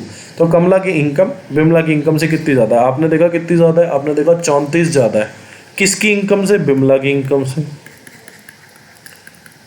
ठीक है। तो ये आ गया आपका 340/11%, और इसको आप बोल सकते हैं 30 पॉइंट कुछ है, तो ये आपका आ जाएगा 30.9 है, ठीक है। 30.9%, तो इसको आप बोल देना 31%, ठीक है ना। क्वेश्चन में बोला है A and be spend 60% and 75% of their incomes respectively if the savings of A are 20% more than saving of B। अब ये वाला क्वेश्चन जो है ना आपका पूछा जा चुका है CGL 2019 के प्री में, ठीक है। CGL 2019 के प्री में ये वाला क्वेश्चन आपके पास आ चुका है। देखो कैसे करेंगे। आपने देखा कि अगर मैं बात करूं ए की, आपने देखा ए जो है 60% खर्च रहा है, तो 60% का मतलब सबसे पहले तो आपको पता है 3/5, मतलब उसकी इनकम जो है वो 5 है, जिसमें से वो खर्च कितना रहा है 3। तो आपने देखा इनकम जो होता है एक्सपेंडिचर प्लस सेविंग होता है। अगर इनकम 5 है, एक्सपेंडिचर अगर 3 है, तो सेविंग कितनी हो जाएगी 2 हो जाएगी, पहली चीज। फिर आपने देखा बी की अगर मैं बात करूं तो बी जो है 75% खर्चता है। आपने देखा स्पेंड की वैल्यू दी हुई है भाई, ए एंड बी स्पेंड 60%, 60% माने 3/5। तो आपने देखा कि स्पेंड की बात हो रही है, मतलब जिसकी बात हो रही है वो तो न्यूमरेटर में, और जिससे खर्चता है, खर्चता किससे, इनकम से, और यहाँ पे दिया भी है तो इनकम जो है वो डिनोमिनेटर हो जाएगा आपका, ठीक है। तो यहाँ पे आपने देखा ये हो जाएगा 3/4, मतलब उसकी इनकम है 4, जिसमें से वो खर्च कितना रहा है 3 खर्च रहा है, तो बचा कितना रहा है वो 1। क्वेश्चन में बोला है सेविंग ऑफ ए जो है वो 20% more than saving of B, ठीक है। तो सेविंग ऑफ ए और सेविंग ऑफ बी का जो रेशो आपको दिया है वो कितना दिया है, आपको बोला है सेविंग ऑफ ए जो है वो 20% ज्यादा सेविंग ऑफ बी से। तो आपने देखा सेविंग ऑफ बी जो है अगर मैं उसको 100 मान लूं तो सेविंग ऑफ ए कितनी आ जाएगी 120, क्योंकि मैंने अभी आपको बताया था जिसके रिस्पेक्ट में बात हो रही हो आप उसको 100 मान ले, तो आपके पास जिसकी बात हो रही है वो तो ऑटोमेटिकली आ जाएगा। आपको बोला है क्या कि सेविंग ऑफ ए जो है वो 20% ज्यादा है सेविंग ऑफ बी से, तो आपने क्या किया, सेविंग ऑफ बी को 100 मान लिया, तो आपके पास सेविंग ऑफ ए जो कि उससे 20% ज्यादा है, 100% खुद की वैल्यू 20% ज्यादा है, तो 120% वैल्यू हो गई। तो सेविंग ऑफ ए की वैल्यू कितनी हो गई, सेविंग ऑफ बी जो कि हमने 100 माना उसका 120%, तो 100 का 120% कितना आ जाएगा, 120।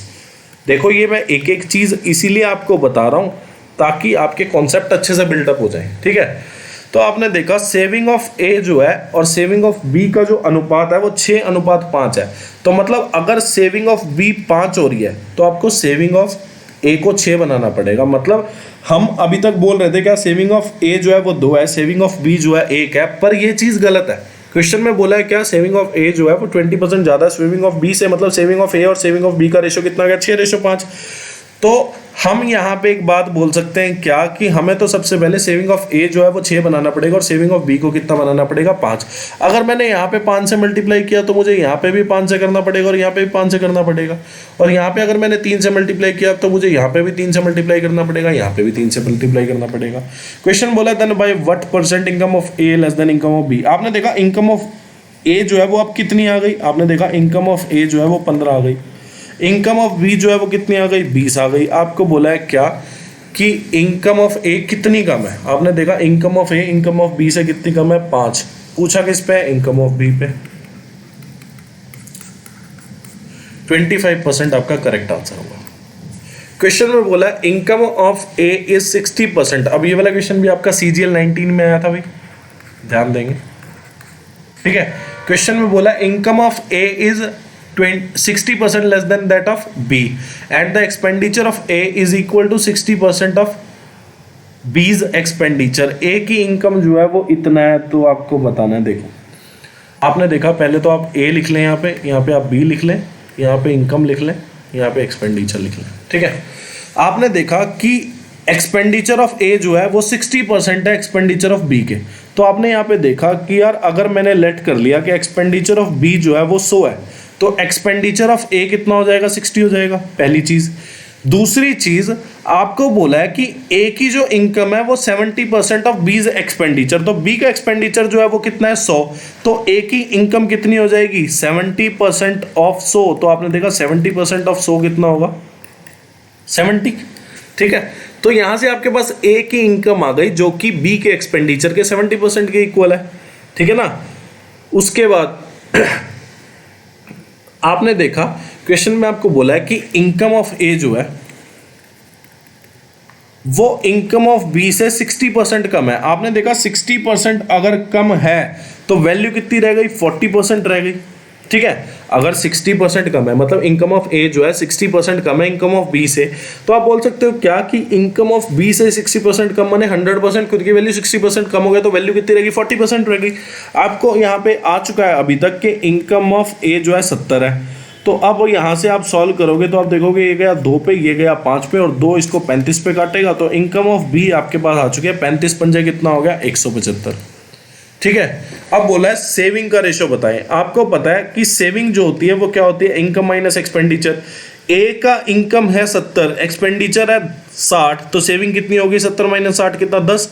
बी का इनकम है 175, एक्सपेंडिचर है 100, तो सेविंग कितनी हो गई, इनकम माइनस एक्सपेंडिचर। तो यहां से आपने देखा कि 5 पे जब ये गया तो 2:15 आपका सेविंग ऑफ ए और बी का रेशो आ जाएगा,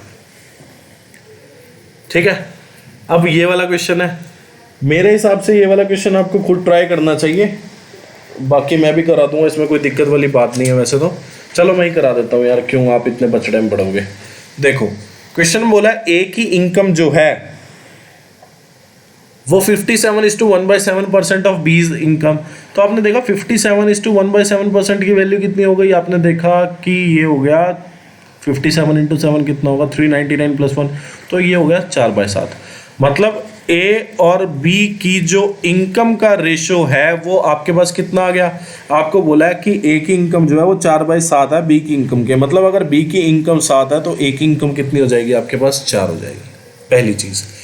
क्वेश्चन में बोला है ए की जो इनकम है वो 525% मोर देन बी की सेविंग के, तो आपने यहाँ पे देखा कि इनकम ऑफ ए जो है वो 525% ज्यादा है किससे, बी की सेविंग से, तो आपने देखा सेविंग ऑफ बी से 525% ज़्यादा, 100% खुद की वैल्यू, 525% ज़्यादा, तो कितना हो गया 625%।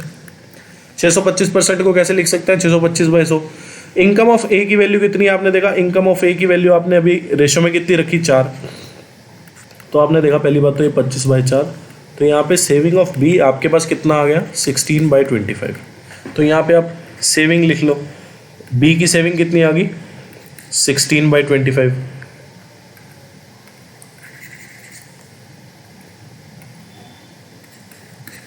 ठीक है।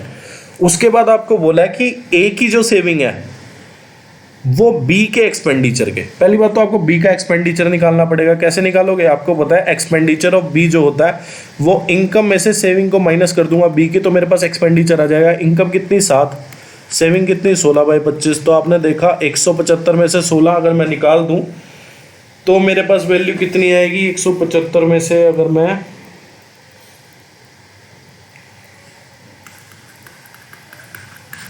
तो आपने देखा ये कितना हो गया 159/25।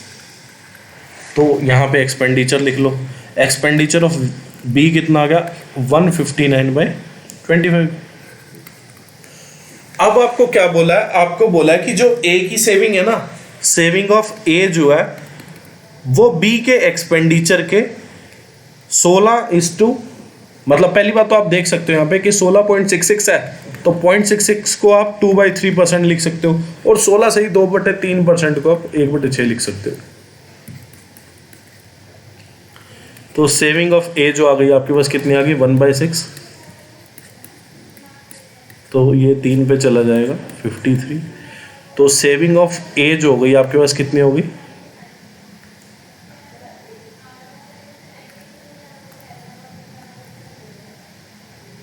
तो सेविंग ऑफ ए जो है आपके पास आ गई कितनी 53/50। ठीक है। अब क्वेश्चन सॉल्व हो जाएगा। क्वेश्चन में बोला है क्या डिफरेंस बिटवीन ए की सेविंग और बी की सेविंग में कितना है।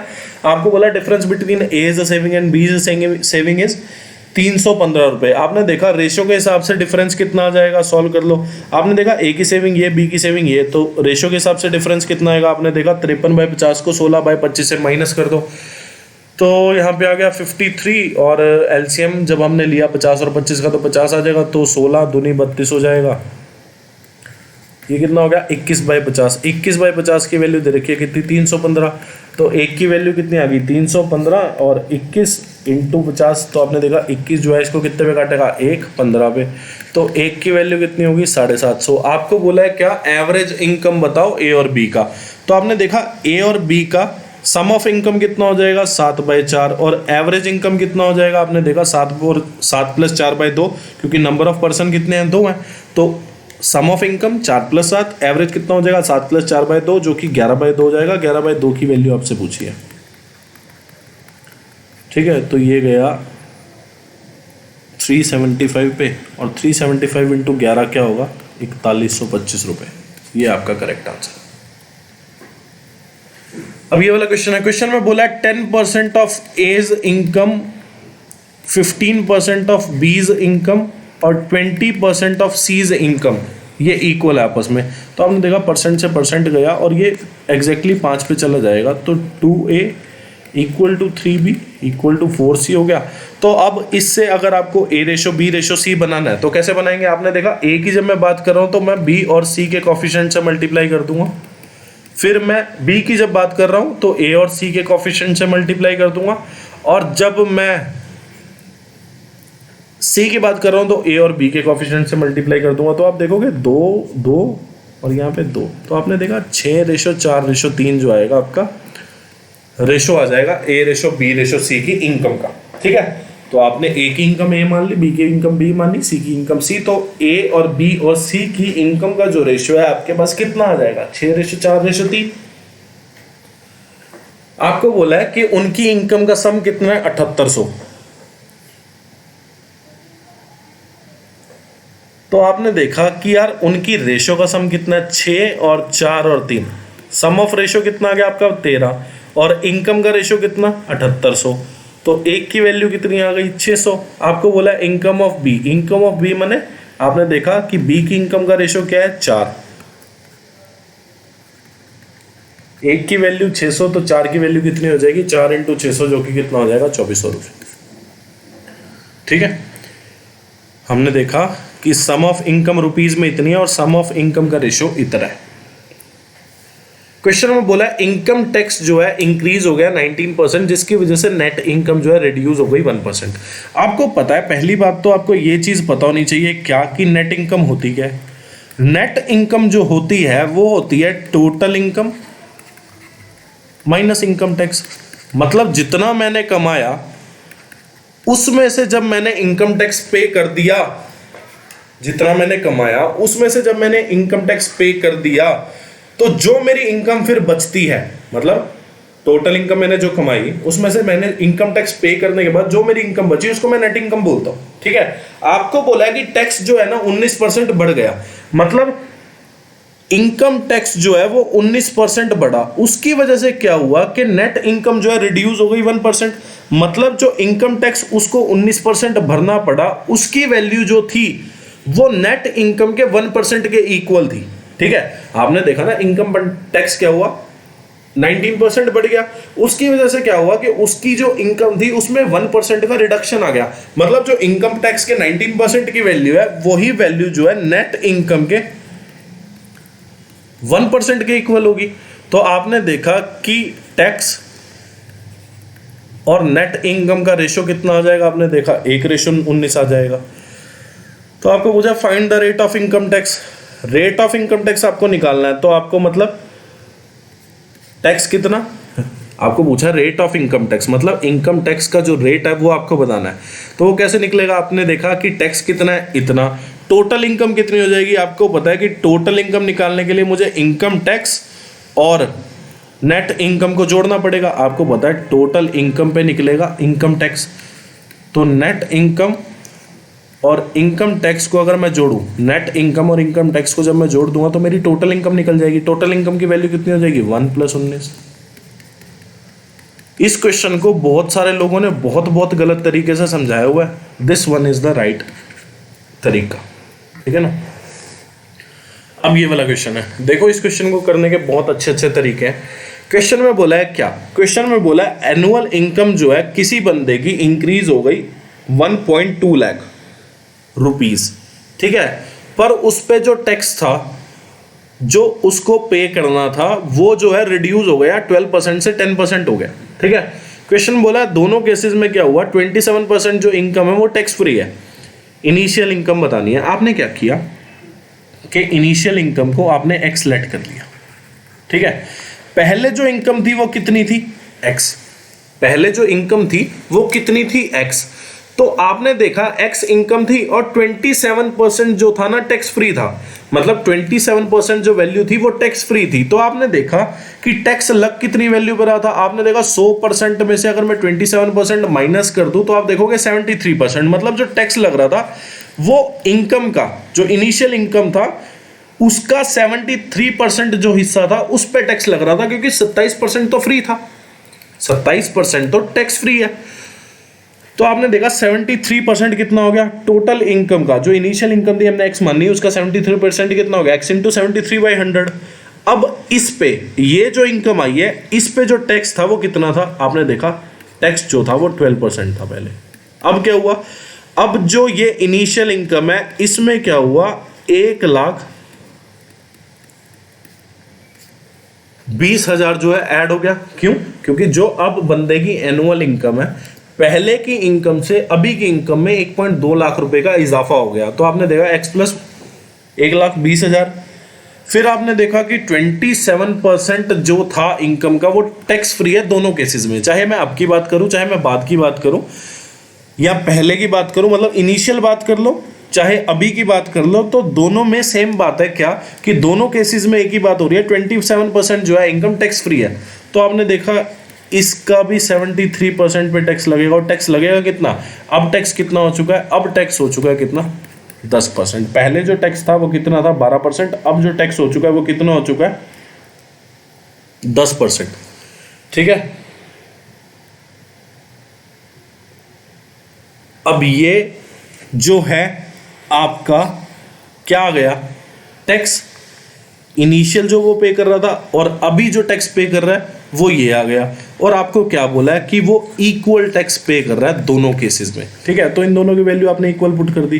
देखो मैंने पहले से ही गलती से की हुई है।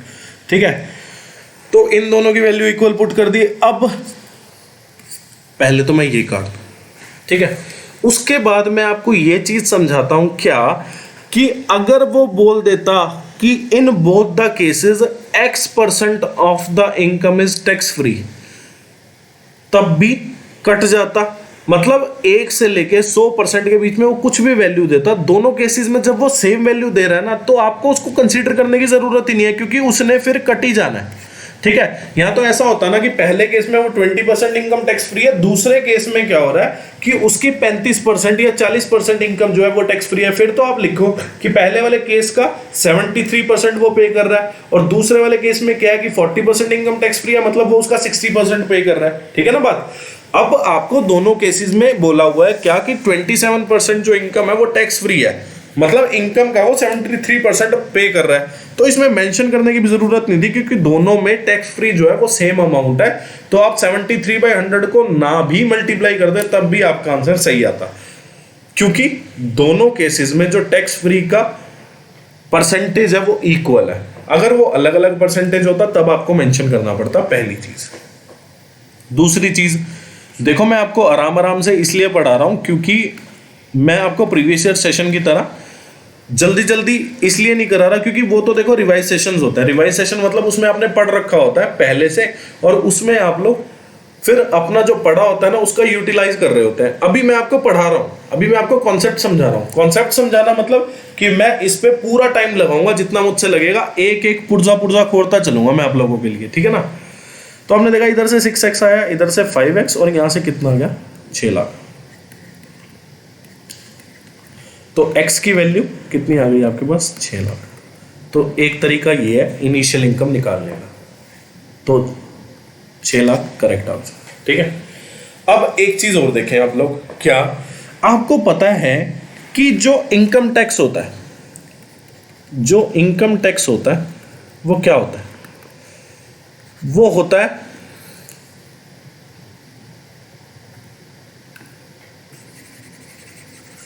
देखो मैं थोड़ा साफ सी जगह पे लिखूंगा, कॉलम बना लेते हैं, आगे समझा दूं। चलो यहां पे समझाता हूं। देखो आपको पता है इनकम टैक्स क्या होता है? इनकम टैक्स जो है वो होता है कि यार income into rate of income tax. ठीक है, मतलब देखो मैं समझाता हूं। आपने क्या किया, आपने माना कि यार मेरी जो इनकम है ना वो 100 रुपये है। ठीक है, मेरी जो इनकम है वो 100 रुपये है, और रेट जो है ना इनकम टैक्स का वो कितना है 10%। तो आपके पास इनकम टैक्स की वैल्यू आ जाएगी कि यार मैं 100 रुपये कमा रहा था, उस पे से मैं 10% जो था ना, मैंने क्या किया, टैक्स पे कर दिया। मतलब 100 का मैंने 10% टैक्स पे कर दिया, तो मेरी इनकम टैक्स की वैल्यू आ गई कितनी 10 रुपये। तो मैं यही बात आपको बोलना चाह रहा हूं, क्या मैं आपको बोल रहा हूं कि इनकम टैक्स का जो फॉर्मूला होता है वो क्या होता है, income into rate of income tax. अब आप एक चीज देखो, क्या क्वेश्चन में बोला है if he has paid equal taxes in both the cases, मतलब दोनों केसेस में उसने इक्वल टैक्स पे किया। मतलब पहले केस में भी और दूसरे केस में जो भी टैक्स था ना वो उसने इक्वल पे किया। मतलब पहले केस और दूसरे केस का जो इनकम टैक्स है ना वो इक्वल है। मतलब इनकम टैक्स जो है पहले केस में भी इक्वल, पहले केस में और दूसरे केस में, दोनों केसेस में इक्वल है। मतलब इनकम टैक्स जो है कांस्टेंट रहा होगा। ठीक है, इनकम टैक्स जो है वो कांस्टेंट रहा होगा। या फिर आप लोग एक चीज देखेंगे क्या, कि इनकम टैक्स पहले केस का, इनकम टैक्स सेकंड केस का, इनकम पहले केस की, इनकम सेकंड केस की, रेट ऑफ इनकम टैक्स पहले केस का, rate of income tax second case का। तो आप बोलोगे क्या कि पहले और सेकंड केस में जो है वो इनकम टैक्स उसने इक्वल पे किया, तो IT1 की वैल्यू IT2 के इक्वल हो जाएगी, तो ये दोनों आपस में कट गए। अब आप बोलोगे क्या कि I1 अपॉन I2 जो है वो क्या हो जाएगा, R2/R1 के इक्वल। ठीक है, तो आपने देखा रेट ऑफ इनकम टैक्स कितना पड़ा, आपने देखा रेट जो था वो पहले तो था 12%, अब हो गया 10%। ठीक है, तो आपने रेशो देखा, रेशो कितना आ गया, आपने देखा 5/6। ठीक है, तो मतलब पहले की जो इनकम थी और जो बाद की इनकम थी उसका जो अनुपात आ गया, इनकम ऑफ पहले केस और इनकम ऑफ बाद के केस, या इनकम इनिशियली या इनकम फाइनली का रेशो जो है, मतलब ऐसा भी बोल सकते हैं, इनिशियल इनकम और फाइनल इनकम का जो रेशो है वो आपके पास कितना आ गया, 5:6।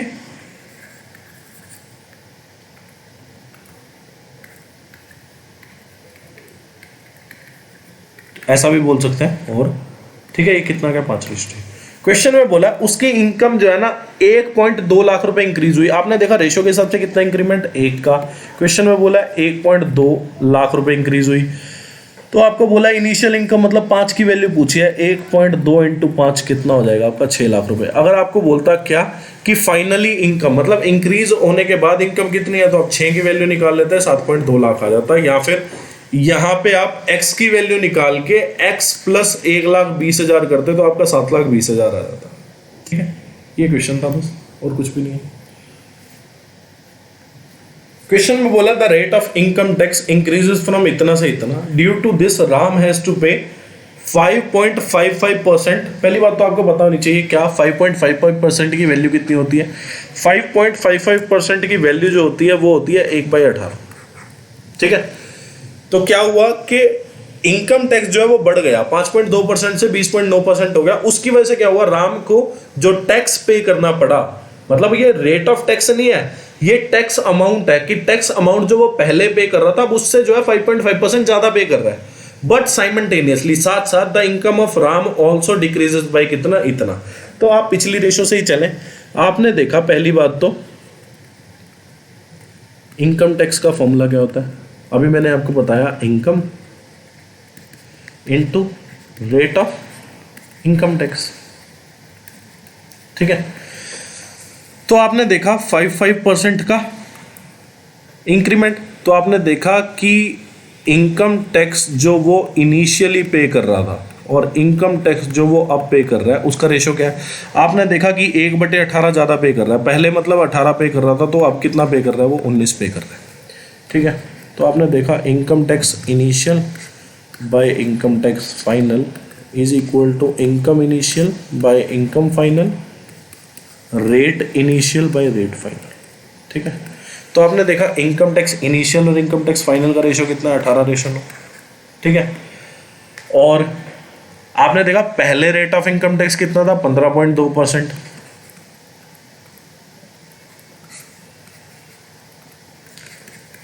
अब कितना हो गया, 20.9%। तो आपने देखा ये जो है ना 19 पे जाएगा, तो ये 19 पे गया 11 पे, और ये 19 पे जाएगा 8 पे, तो 8/11 आ गया। ठीक है, तो आपके पास इनकम इनिशियल और इनकम फाइनल का जो रेशो आया वो कितना आया, 18/19 इंटू 11/8। तो आपने देखा ये गया कितने पे, 4 पे, और ये गया 9 पे, तो 99/76 आ जाएगा, सॉरी, तो 99/76 आ गया आपके पास इनकम ऑफ इनिशियल और इनकम ऑफ फाइनल का रेशो। ठीक है, तो आपने देखा इनकम ऑफ इनिशियल और इनकम ऑफ फाइनल का क्या रेशो आ गया आपके पास, 99/76। आपको बोला है क्या कि इसके साथ साथ इनकम ऑफ राम जो है डिक्रीज हो गई, कितना, 13,800। आपने देखा इनकम जो है रेशो के हिसाब से कितना डिक्रीज हुई, आपने देखा रेशो के हिसाब से इनकम जो डिक्रीज हुई है 23 डिक्रीज हुई। क्वेश्चन में कितनी डिक्रीज हो गई रुपीज के हिसाब से, 13,800। तो एक की वैल्यू कितनी हो गई, आपने देखा कि 23 की वैल्यू अगर 13,800 है तो एक की वैल्यू कितनी हो जाएगी, एक की वैल्यू हो जाएगी 13,800 डिवाइड बाय 23, तो ये आपका आ जाएगा कितना, 600। आपसे पूछा क्या, आपसे पूछा income of Ram last year, last year मतलब इनिशियल इनकम आपसे पूछी है, तो इनिशियल इनकम की वैल्यू कितनी होगी, इनिशियल इनकम की वैल्यू मतलब 99 की वैल्यू, तो 99 इतने इंटू 600, तो 004,594, तो A is the correct answer. Question में बोला एक्स की जो सैलरी है वो वाई की सैलरी के आधी होगी, तो आपने मान लिया क्या कि x की जो सैलरी है वो कितनी है, 100, तो y की सैलरी आपके पास कितनी आ गई, 200। आपने लेट कर लिया कि x की सैलरी जो है आपके पास कितनी है, 100, तो y की सैलरी कितनी हो गई आपके पास, 200, क्योंकि y की सैलरी से आधी x की सैलरी। फिर बोला है x ने जो है ना 50% राइज ले लिया अपनी सैलरी में, मतलब x को जो है 50% राइज मिला। आपने देखा 100 का 50% राइज कितना हो जाएगा, 100 का 150% वैल्यू, तो कितना हो गया वैल्यू, 150। फिर आपने देखा वाई को 20% हाइक मिल गया सैलरी में, यहाँ 25% है, वेट, ठीक है, वाई की सैलरी जो है वो 25% बढ़ गई या 25% राइज हो गई। तो आपने देखा 100% खुद की वैल्यू, 25% का इंक्रीमेंट हो गया, तो 125% मतलब वाई की सैलरी कितनी हो गई 250। पहले सैलरी कंबाइंड सैलरी कितनी थी 300, अब कंबाइंड सैलरी कितनी होगी 400। आपको बोला है then the percentage increase in the combined salary of both. पहले कंबाइंड सैलरी थी इतनी, अब हो गई इतनी, तो कितने का इंक्रीमेंट आया आपने देखा 300 से 400 हो गई, तो 100 का इंक्रीमेंट आया। कितने पे आया 300 पे। तो आपने यहां पर देख ली एक चीज कि 100/3%, इसको बोलेंगे 33.33%, और ये प्रीवियस ईयर क्वेश्चन है, ध्यान रखना। शायद ये LIC वगैरह के एग्जाम में आया हुआ है, बैंकिंग वगैरह के, ठीक है। अब ये वाला क्वेश्चन है, देखो ये वाले क्वेश्चंस ना हम लोग रेशियो एंड प्रोपोर्शन और एलिगेशन के क्वेश्चंस में भी ये वाले क्वेश्चंस हम लोग कर चुके हैं, तो ध्यान देना, पहले भी कर चुके हैं, अब फिर दोबारा कर लेते हैं। आपको पता है कि मंथली इनकम जो है बंदे की कितनी है 13,500, एक्सपेंडिचर कितना 9,000, मतलब मंथली वो 13,500 रुपये कमा रहा है, खर्च कर दे रहा है उसमें से 9,000, तो सेविंग कितनी हो गई आपने देखा कि सेविंग जो है वो 4500 रुपये है, ठीक है। आपने देखा कि कमाया उसने 13,500, जिसमें से उसने 9,000 खर्च दिए, तो उसके पास बचे कितने 4500 रुपये, ठीक है। आपने देखा एक तरीका तो यह है कि आप देख लो कि एक्सपेंडिचर और सेविंग का रेशो क्या है। आपने देखा 9,000 रेशो 4500, तो आपने देखा कि एक्सपेंडिचर और सेविंग का रेशो कितना आ गया 2:1। तो आपने देखा कि एक्सपेंडिचर और सेविंग ऐसे लिख लो, नीचे लिख लो रेशो। आपने देखा एक्सपेंडिचर में कितना इंक्रीमेंट हुआ, आपने देखा एक्सपेंडिचर जो है 7% इंक्रीज कर गया, सेविंग जो है कितना इंक्रीज कर गई, आपने देखा सेविंग जो है इंक्रीज निकालना है कि कितना इंक्रीज उसने किया, और एक्सपेंडिचर और सेविंग को मिला के क्या बनता है इनकम। इनकम की वैल्यू हमने बीच में लिख ली, तो आपने देखा 7 और 14 का डिफरेंस कितना 7, एक की वैल्यू 7 तो 2 की वैल्यू 14, और 14 में मतलब किस वैल्यू को मैं 14 माइनस करूं कि 14 आ जाए मेरा, तो मेरे को 28% यहाँ पे लिखना होगा, तभी जाके 28 माइनस 14 जो है वो आपके पास 14 हो जाएगा। मतलब मेरे को 14 और 14 को यहाँ पे जोड़ के 28% की वैल्यू निकालनी होगी। क्यों? क्योंकि 7% जो है वैल्यू छोटी है 14% से, तो अगली वैल्यू जो होगी वो हमेशा बड़ी होने वाली है। ये आपको एलिगेशन का कॉन्सेप्ट पता है, ठीक है ना। एक तरीका तो ये है, दूसरा तरीका, ठीक है, मैं इस क्वेश्चन में आपको वो तरीका समझाना नहीं चाहता, चलो देख लेते हैं। देखो आपने देखा कि एक्सपेंडिचर को अगर मैं इनकम में से माइनस कर दूं तो मेरा सेविंग आ जाता है, ठीक है ना। तो आपने यहाँ पे एक चीज़ देखी क्या कि इनकम में कितना इंक्रीमेंट हुआ है। आपने देखा इनकम में जो इंक्रीमेंट हुआ है ना वो 14% का हुआ है, ठीक है। तो आप लोगों ने देखा कि यार 13,500 में 14% का इंक्रीमेंट, तो मतलब 114% वैल्यू हो गई। तो आपने देखा कि इसको सॉल्व करके आपका कितना आ गया 15390, ठीक है। फिर आपने देखा एक्सपेंडिचर में कितना इंक्रीमेंट हुआ 7% का, तो आपने देखा 9,000 का 7% कितना हो गया 630, तो यहाँ पे कितना आ गया 9630। अब इनकम माइनस एक्सपेंडिचर मैंने किया तो मेरी सेविंग की वैल्यू कितनी आ गई 5760। तो आपने देखा कि कितने का इंक्रीमेंट हुआ सेविंग में, पहले थी 4500 सेविंग, अब हो गई 5760। तो सेविंग में कितने का इंक्रीमेंट हो गया 1260 का। पहले सेविंग कितनी थी, आपने देखा पहले जो सेविंग थी ना वो 4500 रुपये थी, ठीक है। या फिर ऐसा बोल सकते हैं final value minus initial value upon initial value. आपको पता है ये इनिशियल वैल्यू है, ये फाइनल वैल्यू है। जब भी परसेंटेज निकालते हैं तो फॉर्मूला क्या होता है, final value minus initial value upon initial value into 100। तो उससे भी आप लोग सोच सकते थे, तो यहां से भी आएगा, ठीक है। चलो एक और चीज बताता हूं आपको। देखो ज्ञान बहुत है और ज्ञान बांटने से ही बढ़ता है, तो आप लोग थोड़ा इरिटेट ना होना कि मैं इतने सारे तरीके बता रहा हूँ। आप लोगों के लिए बहुत अच्छा है जो तरीका आपको बेस्ट लगे। क्या पता कभी ऐसा तरीका हो, मतलब मैं 5वां तरीका आपको बता रहा हूँ कोई क्वेश्चन सॉल्व करने का, क्या पता आपको वही पसंद आ जाए, ठीक है। तो ये चीजें पकड़ लेनी चाहिए जब भी कोई टीचर दे रहा हो ना, तो उसमें कोई दिक्कत नहीं आनी चाहिए आप लोगों को। तो हमने देखा इनकम कितनी 13,500, एक्सपेंडिचर कितना 9,000, तो तो सेविंग कितनी हो गई आपके पास 4500 रुपये, तो आपने देखा माइनस किया यहाँ पे इतना है। ठीक, अब आपने देखा कि यार 14% का इंक्रीमेंट हुआ, तो आपने देखा कि 14% वैल्यू कितनी हो जाएगी, आपने देखा 13,500 की जो 14% वैल्यू होगी वो आपके पास हो जाएगी कितनी, 135 इंटू 414, तो ये वैल्यू कितनी आ गई आपके पास 1890। मतलब जो इंक्रीमेंट आया है वो 1890 का इंक्रीमेंट आया, ठीक है, मतलब 1890 रुपए का इंक्रीमेंट आया। मैंने ये नहीं लिखा, यहां पे मैं लिख रहा था इंक्रीज्ड वैल्यू, मतलब 13,500 में जो इंक्रीमेंट आया उसको जोड़ के 13,500 में जो वैल्यू आई वो वैल्यू मैंने यहाँ पे लिखी थी, मतलब मैंने इंक्रीज्ड वैल्यू लिखी थी, यहाँ पे मैंने इंक्रीमेंट लिखा है कि 1890 का, मतलब 1890 का इंक्रीमेंट आया। और यहाँ पे आपने देखा कि 7% इंक्रीज हुआ एक्सपेंडिचर, तो आपने देखा 9,000 का 7% कितना हो गया 630। तो आपने देखा कि एक्सपेंडिचर में कितने का इंक्रीमेंट आया, आपने देखा एक्सपेंडिचर में जो है 630 रुपए का इंक्रीमेंट आया। इनकम इतनी बड़ी, एक्सपेंडिचर इतना बड़ा, तो सेविंग कितना बढ़ेगा, आपने देखा 1260 सेविंग बढ़ रहा है। अब ये जो 1260 आपके पास आया है ये इंक्रीमेंट आया है, मतलब जो मैंने यहां से निकाला था ना 1260, इन दोनों का माइनस करके आपका डायरेक्ट आ गया कि 1260 का इंक्रीमेंट हो गया सेविंग में। 1260 का इंक्रीमेंट, इनिशियल सेविंग इतनी थी इंटू 100%, तो यहां से भी 28%। बहुत सारे तरीके हैं यार क्वेश्चन सॉल्व करने के, समझ गए ना बात, ठीक है।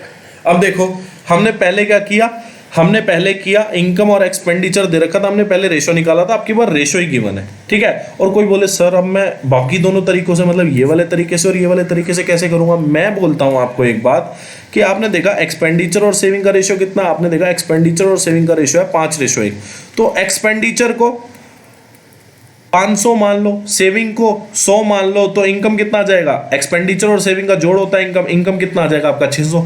अब इसके हिसाब से आप इंक्रीमेंट डिक्रीमेंट कर लो, बात एक ही है, कोई दिक्कत वाली बात नहीं है उसमें, ठीक है। तो आपको इस वाले स्टेप से चलना, इस वाले स्टेप से चल लो, आपको एलिगेशन से करना, एलिगेशन तो फिर सबसे ही बेस्ट है, ठीक है। और 100 में से 10% क्वेश्चन होंगे जो एलिगेशन से निकालना थोड़ा कैलकुलेटिव हो जाएगा, तो आपको इसका सहारा लेने की जरूरत है। अदरवाइज 90% क्वेश्चन होंगे ऐसे, 90 में से 80% ऐसे होंगे जो तो सीधा एलिगेशन से हो जाएंगे, पर 10% होंगे जिसमें मेरे को थोड़ा सा जोर लगाना पड़ेगा। जैसे मैं अभी दिखाऊंगा आपको कौन सा क्वेश्चन ऐसा आएगा जिसमें थोड़ा सा जोर लगेगा, पर वो एलिगेशन से सॉल्व हो जाएगा। और कई माइके लाल ऐसे होंगे जो बहुत अड़ियल होंगे, वो मुश्किल है थोड़ा सॉल्व करने एलिगेशन से, तो उसको फिर हम किससे सॉल्व करेंगे, इस वाले मेथड से सॉल्व करेंगे, ठीक है ना।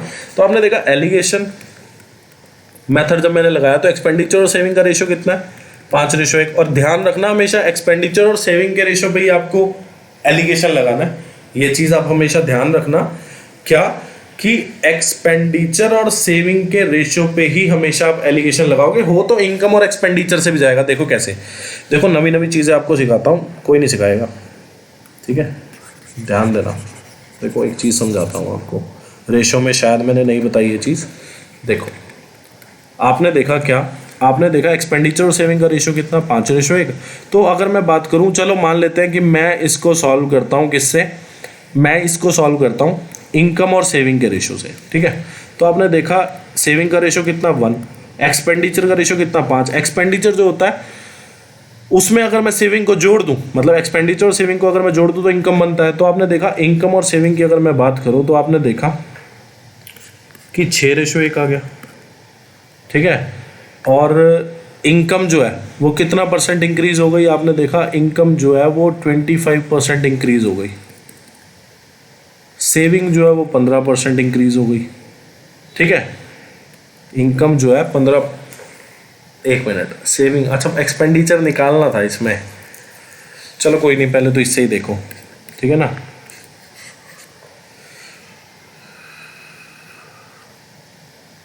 एक सेकेंड, पहले मैं वैसे तो सॉल्व कर लूँ इसको।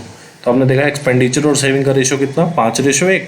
तो सैलरी में कितना इंक्रीमेंट आया, मतलब इनकम में 25%, तो वैल्यू बीच में ही आएगी इनकम की, क्योंकि इनकम जो है एक्सपेंडिचर और सेविंग को जोड़ के बनता है। सेविंग में कितने का इंक्रीमेंट आया 15% का। तो आपने देखा 25 में से 15 गए कितना 10, मतलब 5 की वैल्यू 10, 5 की वैल्यू 10 तो 1 की वैल्यू 2। तो यहाँ पे आपका एक्सपेंडिचर में जो इंक्रीमेंट आएगा वो कितना आ जाएगा 27% आ जाएगा, ठीक है। और अब जो आपको वैल्यू निकालनी है वो कैसे निकालनी है, एक सेकेंड,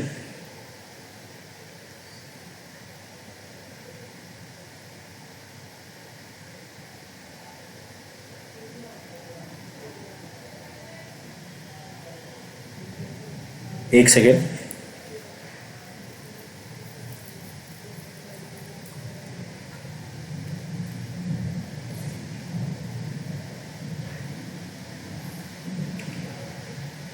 छोड़ो यार ये तरीका ना, अगर इससे करने बैठे ना तो आप लोग ज़्यादा कंफ्यूज हो जाओगे, क्योंकि इसमें कैलकुलेशन बहुत सारी है। तो हम इसको लेके नहीं चलते, हम डायरेक्ट ही करते हैं, ठीक है ना। थोड़ा सा आपका टाइम लिया मैंने, उसके लिए खेद है, ठीक है। आप लोग इसके चक्कर में ना पड़ना, क्योंकि ज़्यादा कॉन्सेप्ट भी कभी कभार हानिकारक हो जाते हैं। ये बेसिक तरीका है, मतलब बेसिक नहीं है तो ट्रिकी, पर ये सबसे आसान है। हम इसी से ही करते चलेंगे क्वेश्चन सॉल्व, ठीक है। तो ये आपको एक्सपेंडिचर और सेविंग का रेशो दिया है। आपको बोला एक्सपेंडिचर इतना इंक्रीज हो गया, इनकम इतनी इंक्रीज होगी, तो सेविंग बतानी है। देखो ये वाला क्वेश्चन है जो मैं थोड़ा अड़ियल बताता हूँ। जो मैंने आपको बताया था ना 90% में से 80% तो आराम से हो जाएंगे, जो 10% है वो थोड़े अड़ियल तरीके से होंगे। ये वाले वो 10% क्वेश्चन है जो अड़के होंगे थोड़े। देखो कैसे, आपने देखा एक्सपेंडिचर और सेविंग का रेशो कितना, आपने देखा एक्सपेंडिचर और सेविंग का रेशो कितना 5:3। फिर आपने देखा इनकम में कितना इंक्रीमेंट आया, आपने देखा 20%। और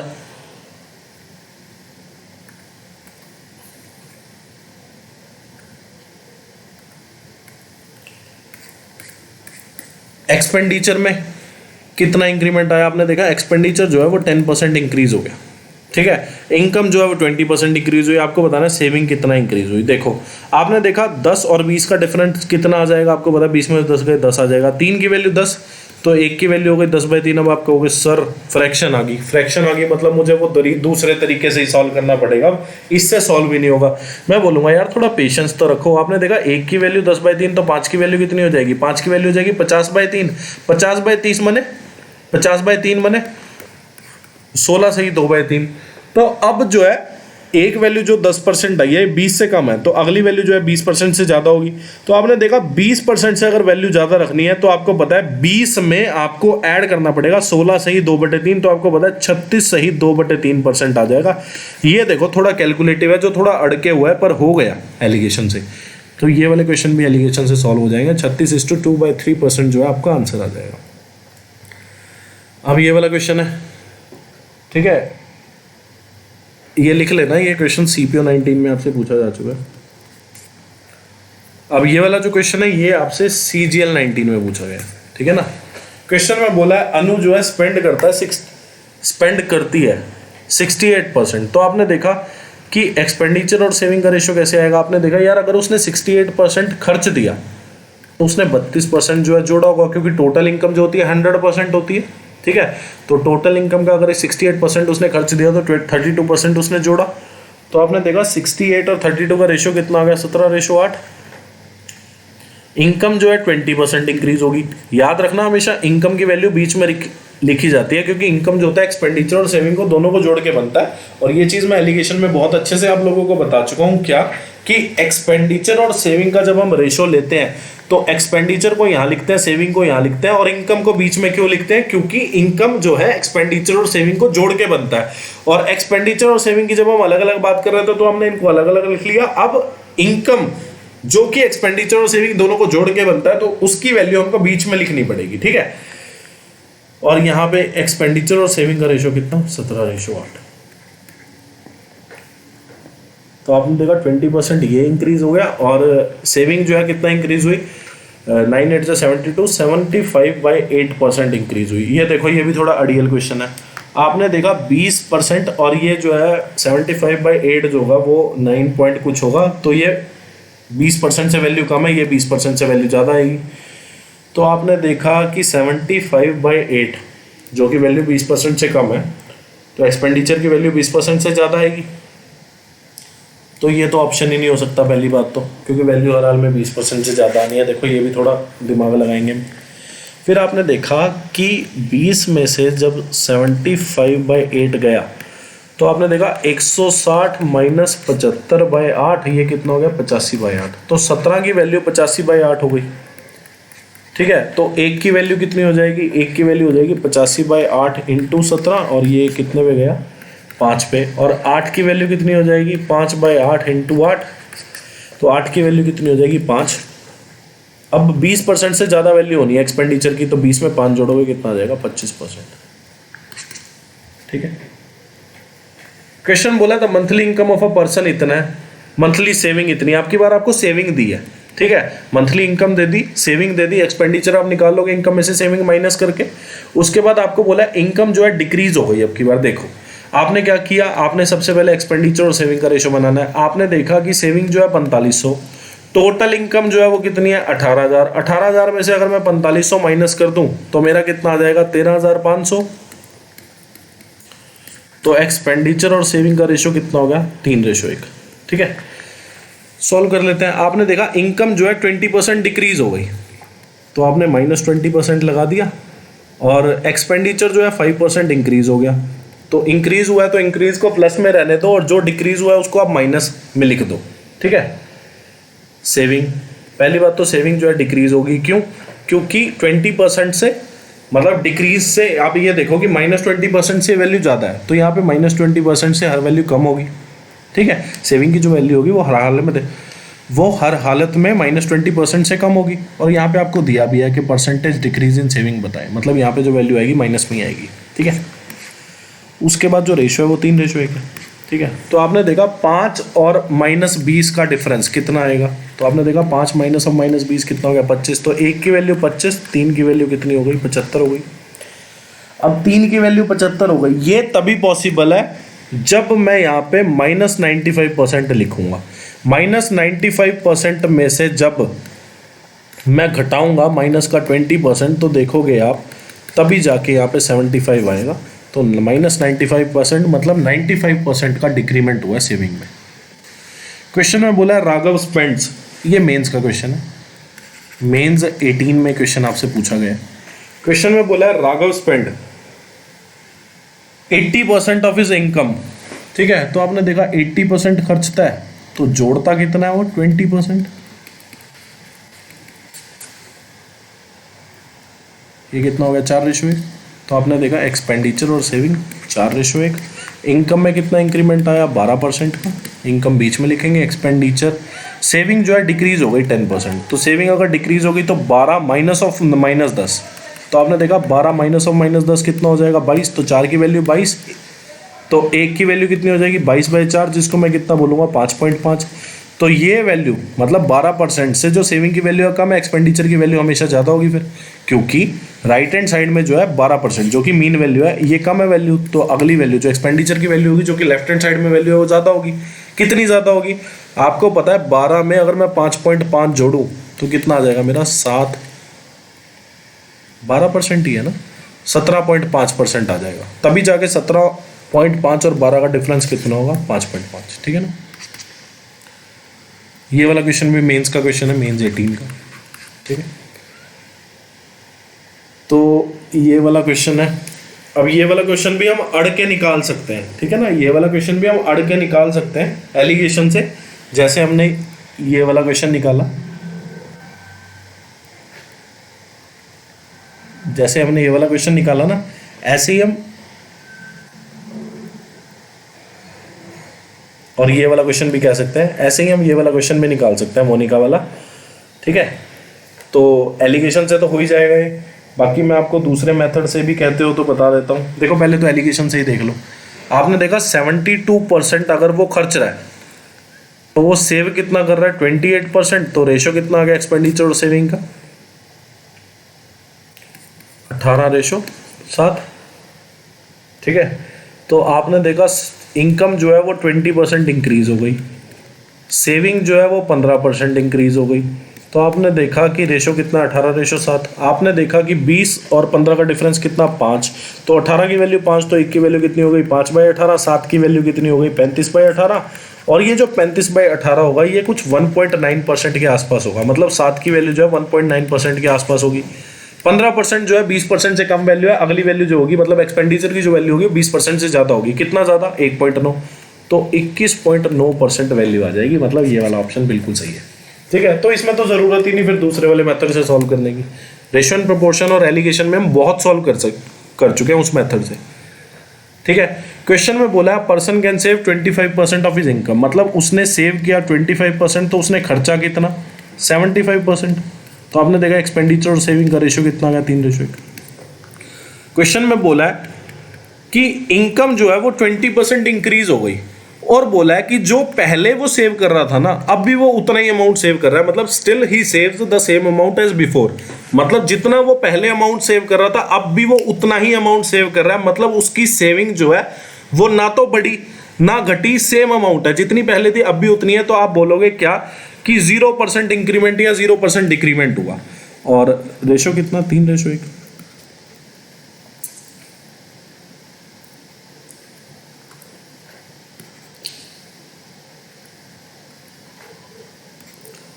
ठीक है, तो ये आपके पास कितना आ गया, 3:1। आपको बताना है कि उसका एक्सपेंडिचर जो है वो कितना इंक्रीज हुआ। आपने देखा कि इन दोनों का डिफरेंस कितना, 20। 3 की वैल्यू 20, तो 1 की वैल्यू कितनी हो गई, 20/3, जिसको आप लोग बोल सकते हो क्या, 6 सही 2/3।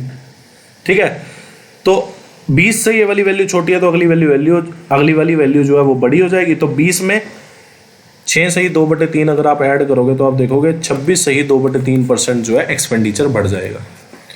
अब ये वाला क्वेश्चन है, क्वेश्चन में बोला है सुधा सेव्स 15% ऑफ इनकम। एक्सपेंडिचर इतना इंक्रीज हो गया, सेविंग जो है इतना इंक्रीज हो गई। आपको बताना है कि इनकम कितना इंक्रीज होगी। अब देखो ये वाला क्वेश्चन बहुत अच्छा है। आपने देखा सुधा ने 15% सेव किया, 15% सेव किया, मतलब उसने 85% जो है वो खर्चा और 15% उसने सेव कर लिया। तो आपने देखा 85% और 15% का जो रेशो आया वो कितना आ गया, 17:3। फिर आपने देखा 20% जो है एक्सपेंडिचर बढ़ रहा है, सेविंग जो है 16% बढ़ रही है। इनकम बतानी है कितना बढ़ेगी, और एक्सपेंडिचर और सेविंग का रेशो जो है वो कितना है, 17:3। आपको मैंने बताया था क्या, आपको पहली बात तो ये चीज पता है कि 20% और 60% के बीच की वैल्यू आएगी, मतलब 20% और 60% के बीच में वैल्यू आएगी किसकी, इनकम कितना इंक्रीज हुआ। आपने देखा कि 20 और 60 का डिफरेंस कितना, 40%।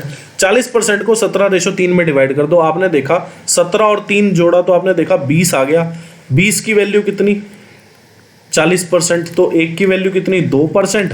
3 की वैल्यू कितनी आ जाएगी, 6%। या तो इस हिसाब से कर लो आप। आपने देखा 3 की वैल्यू 6%, 20 से वैल्यू ज़्यादा होनी है और 60 से वैल्यू कम होनी है। तो आपने देखा 20 से वैल्यू ज़्यादा होनी, कितनी ज़्यादा होनी, 6, तो आपने देखा 26%। या फिर आपने देखा 1 की वैल्यू 2, तो 17 की वैल्यू कितनी आ जाएगी, 34%। 17 की वैल्यू होगी 34%। आपने देखा कि 60% जो है उससे वैल्यू कम होगी और वैल्यू आनी चाहिए 34%। तो 60 में मैं क्या घटाऊंगी, 34 आ जाए। 60 में मेरे को 26 घटाना पड़ेगा, तब जाके 34 आएगा। या फिर 60 - 34 = 26%, ऐसा भी बोल सकते हैं। ठीक है, ये वाला तरीका है। और दूसरे तरीके से भी आप लोग कर सकते हो। देखो कैसे, आपको बोला है क्या 15% सेव करता है, तो एक्सपेंडिचर कितना आ गया आपके पास, एक्सपेंडिचर आपके पास आ गया 85, सेविंग कितनी आ गई आपके पास 15।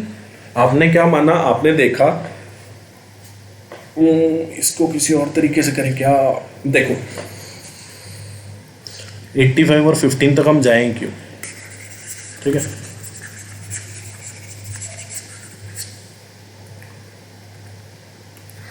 आपने देखा कि यहाँ पे 17:3 आ गया, ठीक है ना। तो आपने मान लिया कि 170 जो है एक्सपेंडिचर की वैल्यू है, सेविंग की वैल्यू आपने 30 मान ली, तो इनकम आपके पास कितनी हो गई, 200 हो गई, ठीक है ना। इनकम जो होता है एक्सपेंडिचर प्लस सेविंग होता है, ठीक है। तो आपने देखा जो एक्सपेंडिचर है वो कितना इंक्रीज हुआ, आपने देखा एक्सपेंडिचर जो है ना वो 20% इंक्रीज हुआ। एक्सपेंडिचर अगर 20% इंक्रीज हो गया तो इंक्रीज हो गया वैल्यू कितनी बन गई, 34। सेविंग जो है वो 60% इंक्रीज हो गई, तो आपने देखा 30 का 16% कितना हो जाएगा, 18। तो आपने देखा एक्सपेंडिचर इतना बढ़ गया, सेविंग इतनी बढ़ गई। तो आपको एक चीज पता लगी क्या, कि इनकम कितनी बढ़ी। आपने देखा इनकम जो है वो 52 बढ़ गई। आपने देखा इंक्रीमेंट जो आया वो इनकम में कितना आया, 52 इंक्रीमेंट आया। इनिशियल इनकम थी 200, तो आपने देखा 26% जो है इनकम आपकी बढ़ गई, ठीक है। या फिर यहाँ पे आप इंक्रीज्ड वैल्यू लिखते, सेविंग की इंक्रीज्ड वैल्यू लिखते, एक्सपेंडिचर की, फिर आपके पास इंक्रीज्ड वैल्यू आती किसकी, किसकी आती है, इंक्रीज्ड वैल्यू इनकम की आती है आपके पास, इंक्रीज्ड वैल्यू। तो यहाँ पे आपका 252 आ जाता, 252 को जब 200 से घटाओगे तो 52 आएगा। 52 जो आएगा इनकम आपकी इंक्रीज, जितनी इनकम हुई उसकी वैल्यू आपके पास 52 आ जाएगी। 52/200 × 100 करोगे आपके पास 26% आ जाएगा। तो आपको पता चलेगा कि इनकम में जो इंक्रीमेंट आया वो 26% का आया, ठीक है। क्वेश्चन में ये वाला क्वेश्चन आ गया। क्वेश्चन में बोला man spend 72% of his income, अपनी इनकम का 72% खर्चता है, इनकम इतनी बढ़ गई, एक्सपेंडिचर इतना बढ़ गया, तो सेविंग में चेंज बताओ कि सेविंग में चेंज कितना आएगा। तो ये वाला क्वेश्चन आप लोग खुद से कर लेना, ठीक है ना, और मुझे इसका आंसर ज़रूर बताएं आप लोग। और ये वाला क्वेश्चन आपसे CPO 19 में पूछा गया, ये वाला क्वेश्चन आपसे CGL 18 में पूछा गया, और ये वाला क्वेश्चन आपसे CHSL 18 में पूछा गया, ठीक है। तो मैंने सारे प्रीवियस ईयर क्वेश्चन मतलब सारे प्रीवियस ईयर क्वेश्चन जो थे इन क्वेश्चन पे बेस्ड जो मैं आपको करा रहा था इनकम पे बेस्ड, तो ये मैंने कवर कर लिए हैं, ठीक है। अब ये वाला क्वेश्चन है, क्वेश्चन में बोला है इनकम ऑफ सोहन जो है वो 22.22% मोर देन हिज एक्सपेंडिचर, ठीक है। देखो क्वेश्चन कैसे होने वाला है, आपने देखा क्या इनकम, पहले बात तो आप ये देखो कि 22.22% की फ्रैक्शन में वैल्यू कितनी होगी। आपने देखा 22.22% है, इसको मैं लिख सकता हूँ 2 इंटू 1.11%, और मैंने आपको बताया था 1.11% जो होता है वो कितना होता है 1/9, तो ये कितना हो गया 2/9, ठीक है।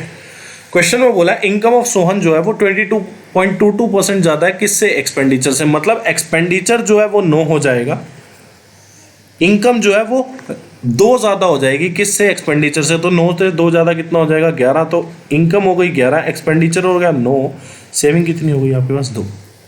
क्वेश्चन में बोला है क्या, क्वेश्चन में आपको बोला है कि इनकम जो है वो 60% इंक्रीज हो गई, एक्सपेंडिचर जो है वो 70% इंक्रीज हो गया, और सेविंग जो है वो आपकी 6,000 रुपये इंक्रीज हो गई। आपको बोला है इनिशियल एक्सपेंडिचर और इनिशियल सेविंग में डिफरेंस बताओ। देखो आपने देखा कि इनकम जो होती है उसमें से अगर मैं एक्सपेंडिचर जो होती है उसको माइनस कर दूं तो सेविंग आ जाती है मेरी, ठीक है।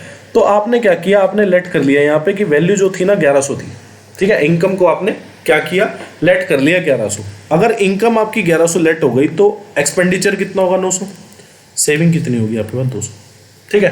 अब आपने देखा कि इनकम में कितना इंक्रीमेंट आया, आपने देखा इनकम जो है 60% बढ़ गई, 60% बढ़ गई मतलब 660 रुपये बढ़ गई, ठीक है। एक्सपेंडिचर जो है 70% बढ़ गया, तो आपने एक्सपेंडिचर देखा 70% बढ़ गया, तो एक्सपेंडिचर बढ़ा कितना 630 रुपये। आपने देखा 660 रुपये इनकम बढ़ी, 630 रुपये एक्सपेंडिचर बढ़ा, तो दोनों का डिफरेंस लिया तो मैंने देखा कि मेरा 30 जो है सेविंग बढ़ गया, ठीक है। 30 जो है मेरा सेविंग बढ़ गया। या फिर आप बोलोगे क्या, आप बोलोगे कि सर एक तरीका और हो सकता है कि यार मैं ना 110 जो मेरी इनिशियल इनकम थी उसमें मैंने 60% का इंक्रीमेंट करा, तो आपने देखा 100% खुद की वैल्यू 60% का इंक्रीमेंट कर दोगे तो कितना आ जाएगा, आप बोलोगे कि सर 1760 आ जाएगा।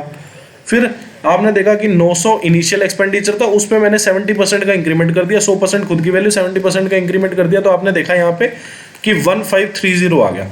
तो आपने जब 1530 माइनस किया तो आपने देखा अब जो सेविंग है वो कितनी हो गई 230। अब जो सेविंग है वो कितनी हो गई 230। पहले जो थी सेविंग थी 200 थी, अब कितनी है 230। तो दोनों का डिफरेंस लिया मैंने, तो हमने देखा कि सेविंग इंक्रीज कितनी हुई 30।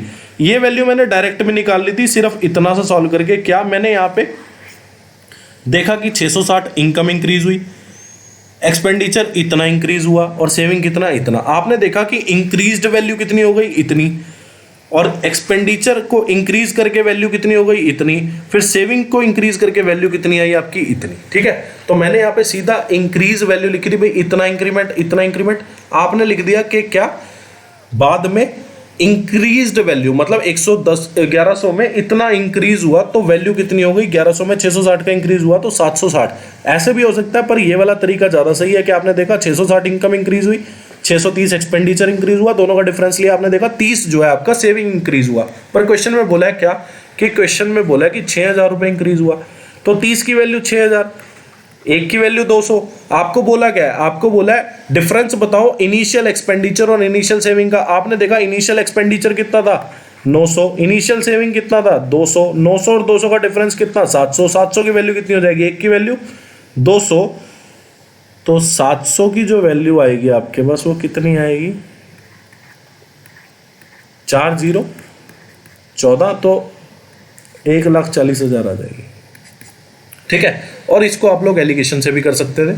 आपने देखा एक्सपेंडिचर और सेविंग का रेशो कितना है, आपने देखा एक्सपेंडिचर और सेविंग का रेशो है 9:2।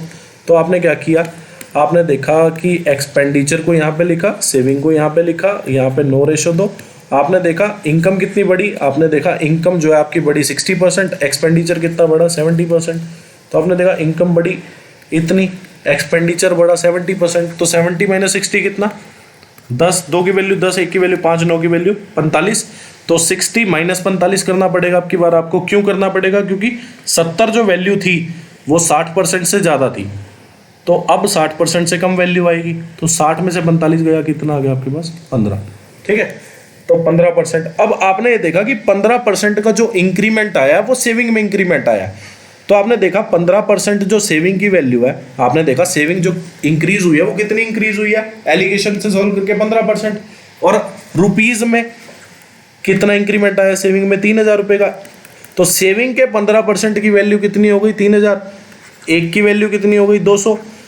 तो सेविंग जो है, मतलब अगर मैं सेविंग के 15% की बात कर रहा हूं तो 3000 आ रहा है। अगर मैं 100% निकाल लूं तो सेविंग मेरे पास कितनी आ जाएगी, आप देखोगे सेविंग जो है मेरे पास आ जाएगी 20,000 रुपये। मतलब सेविंग जो हो रही थी इनिशियली 20,000 रुपये हो रही थी। तो इनिशियली जो सेविंग का रेशो था वो कितना था, 1 मिनट 6,000 था। ठीक है, सेविंग जो इंक्रीज हुई वो 6,000।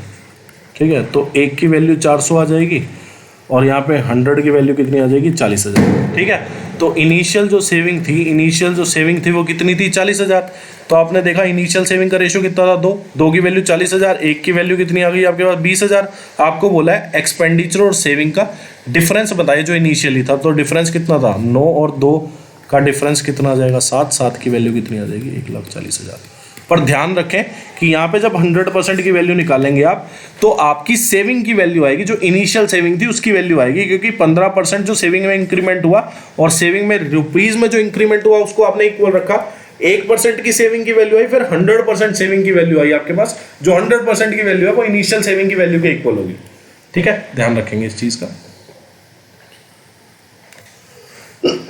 अब ये वाला क्वेश्चन है और डैम इंपॉर्टेंट, बहुत अच्छा क्वेश्चन है। आपको बोला है मौर्य जो है वो स्पेंड करता है 87.5%। पहली बात तो 87.5% को आप लोगों को पता है क्या लिखता हूं मैं, 12.5% इंटू 7।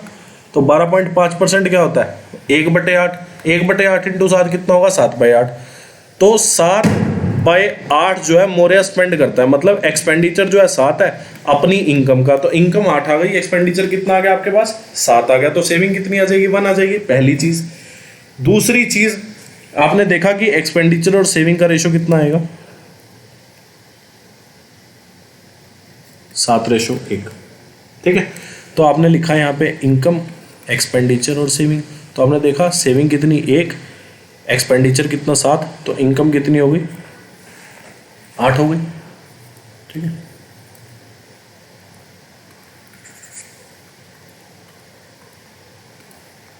अब आप यहाँ पे एक चीज देखेंगे 11.11% की वैल्यू कितनी होती है आप सबको पता है 1/9। 14:2/7% की वैल्यू कितनी होती है 1/7। तो 1/7 और 1/9 फ्रैक्शन को हटाने के लिए हम लोग क्या करें, हम ना 7 × 9, मतलब जो हम इनकम लिखे वो 7 × 9 से मल्टीप्लाई करके लिख लें। ठीक है ना, या फिर ऐसा देख लें कि इनकम में कितना इंक्रीमेंट आना है 9 का और एक्सपेंडिचर में कितना इंक्रीमेंट आना है 7 का। मतलब एक्सपेंडिचर को हमको फ्रैक्शन जो है 7 से मल्टीप्लाई करना है और इनकम को हमने फ्रैक्शन 9 से। तो आप क्या करो, यहाँ पे आपने देखा 7, तो 7 से ये वाला 7 तो कैंसिल आउट हो जाएगा। मतलब आप क्या करो, सिर्फ इनकम को 9 से मल्टीप्लाई करके लिख लो। क्यों, क्योंकि फिर फ्रैक्शन में आ जाएगी आपकी इनकम। आपने क्या किया, आपने देखा कि एक्सपेंडिचर को 1/7 बढ़ाना है, तो मतलब 7 मेरा एक्सपेंडिचर है, इसको 1/7 बढ़ाना है, मतलब 7 पे 1 8 बढ़ाना है, 8/7 बनाना है। तो आप देखो 7 पे 7 जा रहा है, तो आपको 7 से मल्टीप्लाई करने की जरूरत नहीं है। अगर यहाँ पे 7 ना होता, एक्सपेंडिचर की वैल्यू यहाँ पे 7 ना होती, तो आप 9 और 7 दोनों से मल्टीप्लाई करते, मतलब इसके डिनोमिनेटर जो भी दोनों फ्रैक्शन का डिनोमिनेटर है उससे मल्टीप्लाई करके आप लोग, मतलब 9 × 7 63 से मल्टीप्लाई करते हैं आप इनकम को भी, एक्सपेंडिचर को भी, सेविंग को भी। क्यों, क्योंकि आपका फ्रैक्शन नहीं आना चाहिए। ठीक है ना, तो आपने देखा इनकम को भी आपने 9 से मल्टीप्लाई किया, एक्सपेंडिचर को भी और सेविंग को भी। ठीक है, फिर बोला गया क्या, इनकम जो है 1/9 बढ़ गई। तो आपने देखा 72 का 1/9 बढ़ना, मतलब 9 पहले थी 9 पे 1 का इंक्रीमेंट मतलब 10 हो गई। तो आपने देखा कि अब जो इनकम हो गई वो कितनी हो गई 80। एक्सपेंडिचर जो है 1/7 बढ़ना है। तो आपने देखा एक्सपेंडिचर पहले था 63, 7 इनिशियल था, 7 पे 1 बढ़ा मतलब 8, 7 9 जो 63। तो आपने देखा कि इनकम बढ़ के कितनी हो गई 80 हो गई, एक्सपेंडिचर बढ़ के कितना हो गया 72। अब आपने देखा इनकम बढ़ के इतनी हो गई, एक्सपेंडिचर बढ़ के इतना हो गया, तो इनकम में से एक्सपेंडिचर को जब मैं माइनस करूंगा तो मेरी सेविंग की वैल्यू आ गई। तो आपने देखा सेविंग कितनी बढ़ी 8। आपको बोला करंट सेविंग परसेंटेज बताएं, मतलब करंट सेविंग परसेंटेज आप लोगों से पूछिए कि अभी की सेविंग परसेंटेज। आपने देखा सेविंग की वैल्यू करंटली कितनी है 8, सेविंग निकलती किस पे इनकम पे। तो 8/80 इंटू 100%, जिसकी वैल्यू आपकी 10% आ जाएगी। ठीक है। और भी कोई देखो 1 मिनट, इसका कोई और चीज आपको बतानी होगा। हाँ, एक वैल्यू ध्यान देंगे कि इसमें ना आप उससे ना जाएं, मतलब 72 का आपने 1/9 बढ़ाया तो आपने देखा कि इनकम जो है 8 इंक्रीज हो गई, एक्सपेंडिचर जो है 9 इंक्रीज हो गया। तो 8 इंक्रीज और यहाँ पे 9 इंक्रीज, और दोनों का डिफरेंस में करूँ तो -1 आएगा। ठीक है। तो आप जब यहाँ पे -1 निकालोगे उससे क्वेश्चन सॉल्व करना आपका मुश्किल हो जाएगा। आपको फिर क्या करना पड़ेगा, आपको 9 - 1 यहाँ पे 8 बनाना पड़ेगा। 9 में से 1 गया 8, और फिर आपको 72 में 8 जोड़ के 80, जो कि इनकम एट लास्ट बन गई। तो 8/80 करके फिर आपका आंसर आएगा। ठीक है ना। तो हमको ऐड करने के बाद ही वैल्यू निकालनी है, मतलब 72 में जब आपने इंक्रीज कर दिया 11.11%, मतलब 1/9 का इंक्रीमेंट कर दिया, तो आपने देखा इंक्रीमेंट होने के बाद वैल्यू कितनी हो गई 80। ऐसे ही 63 में आपने इंक्रीमेंट कर दिया तो इंक्रीमेंट होने के बाद कितनी वैल्यू हो गई 72। और 9 में तो 80 - 72 की आपने 8 आ गया, तो 8 जो है आपका सेविंग आ गया करंटली, और करंट सेविंग परसेंटेज आपको इनकम पे निकालना पड़ेगा। ठीक है जी। अब ये वाला क्वेश्चन है। क्वेश्चन बोला सीता जो है सेव करती है 18.18% तो आपको पता है 18.18 को मैं क्या लिखूंगा 2 × 9.09%, और 9.09% की वैल्यू होती है 1/11। तो ये कितना आ गया 2/11। तो सीता जो है अपनी इनकम जो कि उसकी 11 है उसमें से 2 बचा रही है। तो आप बोल सकते हो कि सेविंग जो है 2 है, एक्सपेंडिचर जो है वो 9 है, इनकम जो है वो 11 हो जाएगी। ठीक है। मतलब इनकम मतलब जो इनकम है सीता की उसका वो 18.18% मतलब 2/11 वो सेव कर रही है। तो आपने देखा कि जिस पे बात हो रही है इनकम पे बात हो रही है तो इनकम डिनोमिनेटर आ जाएगा, जिसकी बात हो रही है ये सेविंग की बात हो रही है। तो 11 में से 2 सेव कर लिया, तो खर्चा कितना उसने 9 खर्चा। ठीक है, पहली चीज। तो आपने देखा कि यार मैं इसको 110 मान लेता हूँ तो ये 90 होगा, ये 20 हो जाएगा। मैंने क्या किया, तीनों को 10-10 से मल्टीप्लाई कर दिया। ठीक है। तो आपने देखा 14:2/7% है, तो मैं इसको 1/7 आपको पता लिखना पड़ेगा। तो आपने देखा कि यार एक्सपेंडिचर जो है वो 1/7 इंक्रीज हो रहा है, और अगर मैं 8/7 करूँगा तो फ्रैक्शन में आ जाएगा। क्यों ना मैं यहाँ पे 7 से भी मल्टीप्लाई कर दूँ। तो आपने देखा कि इनकम को मैंने मान लिया 770 और एक्सपेंडिचर 630 मान लिया, और सेविंग कितनी आ गई आपके पास 140। ठीक है। तो आपने देखा इस पे जो है 20% का इंक्रीमेंट हो गया। ठीक है। तो हमने देखा 20% इंक्रीमेंट हो गया। तो इंक्रीमेंट वैल्यू मतलब कितनी वैल्यू इंक्रीज हुई इसकी, आपने देखा वैल्यू जो इंक्रीज हुई वो कितनी हुई 770 पे 20% का इंक्रीमेंट हुआ है। तो आपने देखा जो इंक्रीमेंट हुआ वो कितने वैल्यू का हुआ, मतलब 154 वैल्यू जो है इंक्रीज हो गई। या फिर आप बोलोगे इंक्रीज्ड वैल्यू कितनी आ जाएगी आपके पास, इंक्रीज्ड वैल्यू जो आएगी आपके पास वो कितनी आ जाएगी 924। फिर देखा आपने 630, एक्सपेंडिचर जो है 1/7 बढ़ रहा है। तो आपने देखा एक्सपेंडिचर 1/7 बढ़ रहा है, तो आपने देखा एक्सपेंडिचर जो कि 630 है इसका 1/7 कितना हो जाएगा, आपने देखा 90 हो जाएगा। ठीक है। तो इनकम में से एक्सपेंडिचर घटाऊंगा तो मेरा सेविंग आ जाएगा कितना 64। मतलब जो सेविंग बढ़ा वो कितना बढ़ा 64 बढ़ा। या फिर आप बोलोगे सर कि एक्सपेंडिचर जो था 630 था, इस पे 1/7 का इंक्रीमेंट करा, तो आपने देखा कि 8/7 वैल्यू हो जाएगी। तो एक्सपेंडिचर जो है बढ़ के कितना हो गया 720, और 924 और 720 का जब मैं डिफरेंस लूंगा तो मेरी वैल्यू कितनी आ जाएगी 204। ठीक है, तो पहले सेविंग इतनी थी, अब इतनी हो गई, तो इंक्रीमेंट कितने का आया 64 का। मैं ऐसे भी बता सकता हूँ और मैं ऐसे भी बता सकता हूँ, मर्जी है मेरी। तो आपने देखा सेविंग कितनी इंक्रीज हुई, आपने देखा सेविंग जो इंक्रीज हुई वो 6400, तो 64 की वैल्यू 6400, एक की वैल्यू 100। आपको बोला इनिशियल इनकम बताओ, तो इनिशियल इनकम की वैल्यू हमने कितनी मानी हुई है जिससे हम क्वेश्चन सॉल्व कर रहे हैं। तो आपने देखा इनिशियल जो इनकम हमने मानी है वो 770 मानी है जिससे हमने क्वेश्चन सॉल्व करना शुरू किया, उसी की वैल्यू निकालनी पड़ेगी आपको। ठीक है, 77,000 आ जाएगा, 77,000। ऐसा ना करना कि आप इनिशियल इनकम 11 की वैल्यू निकाल दोगे, ऐसा नहीं होगा। आप जिससे क्वेश्चन आपने सॉल्व करना शुरू किया 770 से आपने इनिशियल क्वेश्चन सॉल्व करना शुरू किया, मतलब इनिशियल इनकम आपने 770 मान के क्वेश्चन सॉल्व करना शुरू किया, तो आपको 770 का वैल्यू निकालना पड़ेगा। ठीक है, लास्ट क्वेश्चन आज का। क्वेश्चन में बोला टोटल सैलरी ए और बी की कितनी है। ए और बी की टोटल सैलरी है 47,520। ठीक है, फिर क्या हुआ, ए की सैलरी जो है 23% बढ़ गई, बी की सैलरी जो है 30% बढ़ गई, और टोटल सैलरी जो अब हो गई वो कितनी हो गई, 59928 हो गई। ठीक है, देखो ये क्वेश्चन एलिगेशन से भी हो सकता है पर कैलकुलेटिव बहुत ज्यादा हो जाएगा, आपसे क्वेश्चन सॉल्व नहीं होगा। ठीक है, तो आप लोग इसको ना ट्री वाले मेथड से करें। देखो कैसे, आपने देखा ए और बी की सैलरी कितनी है 47,520।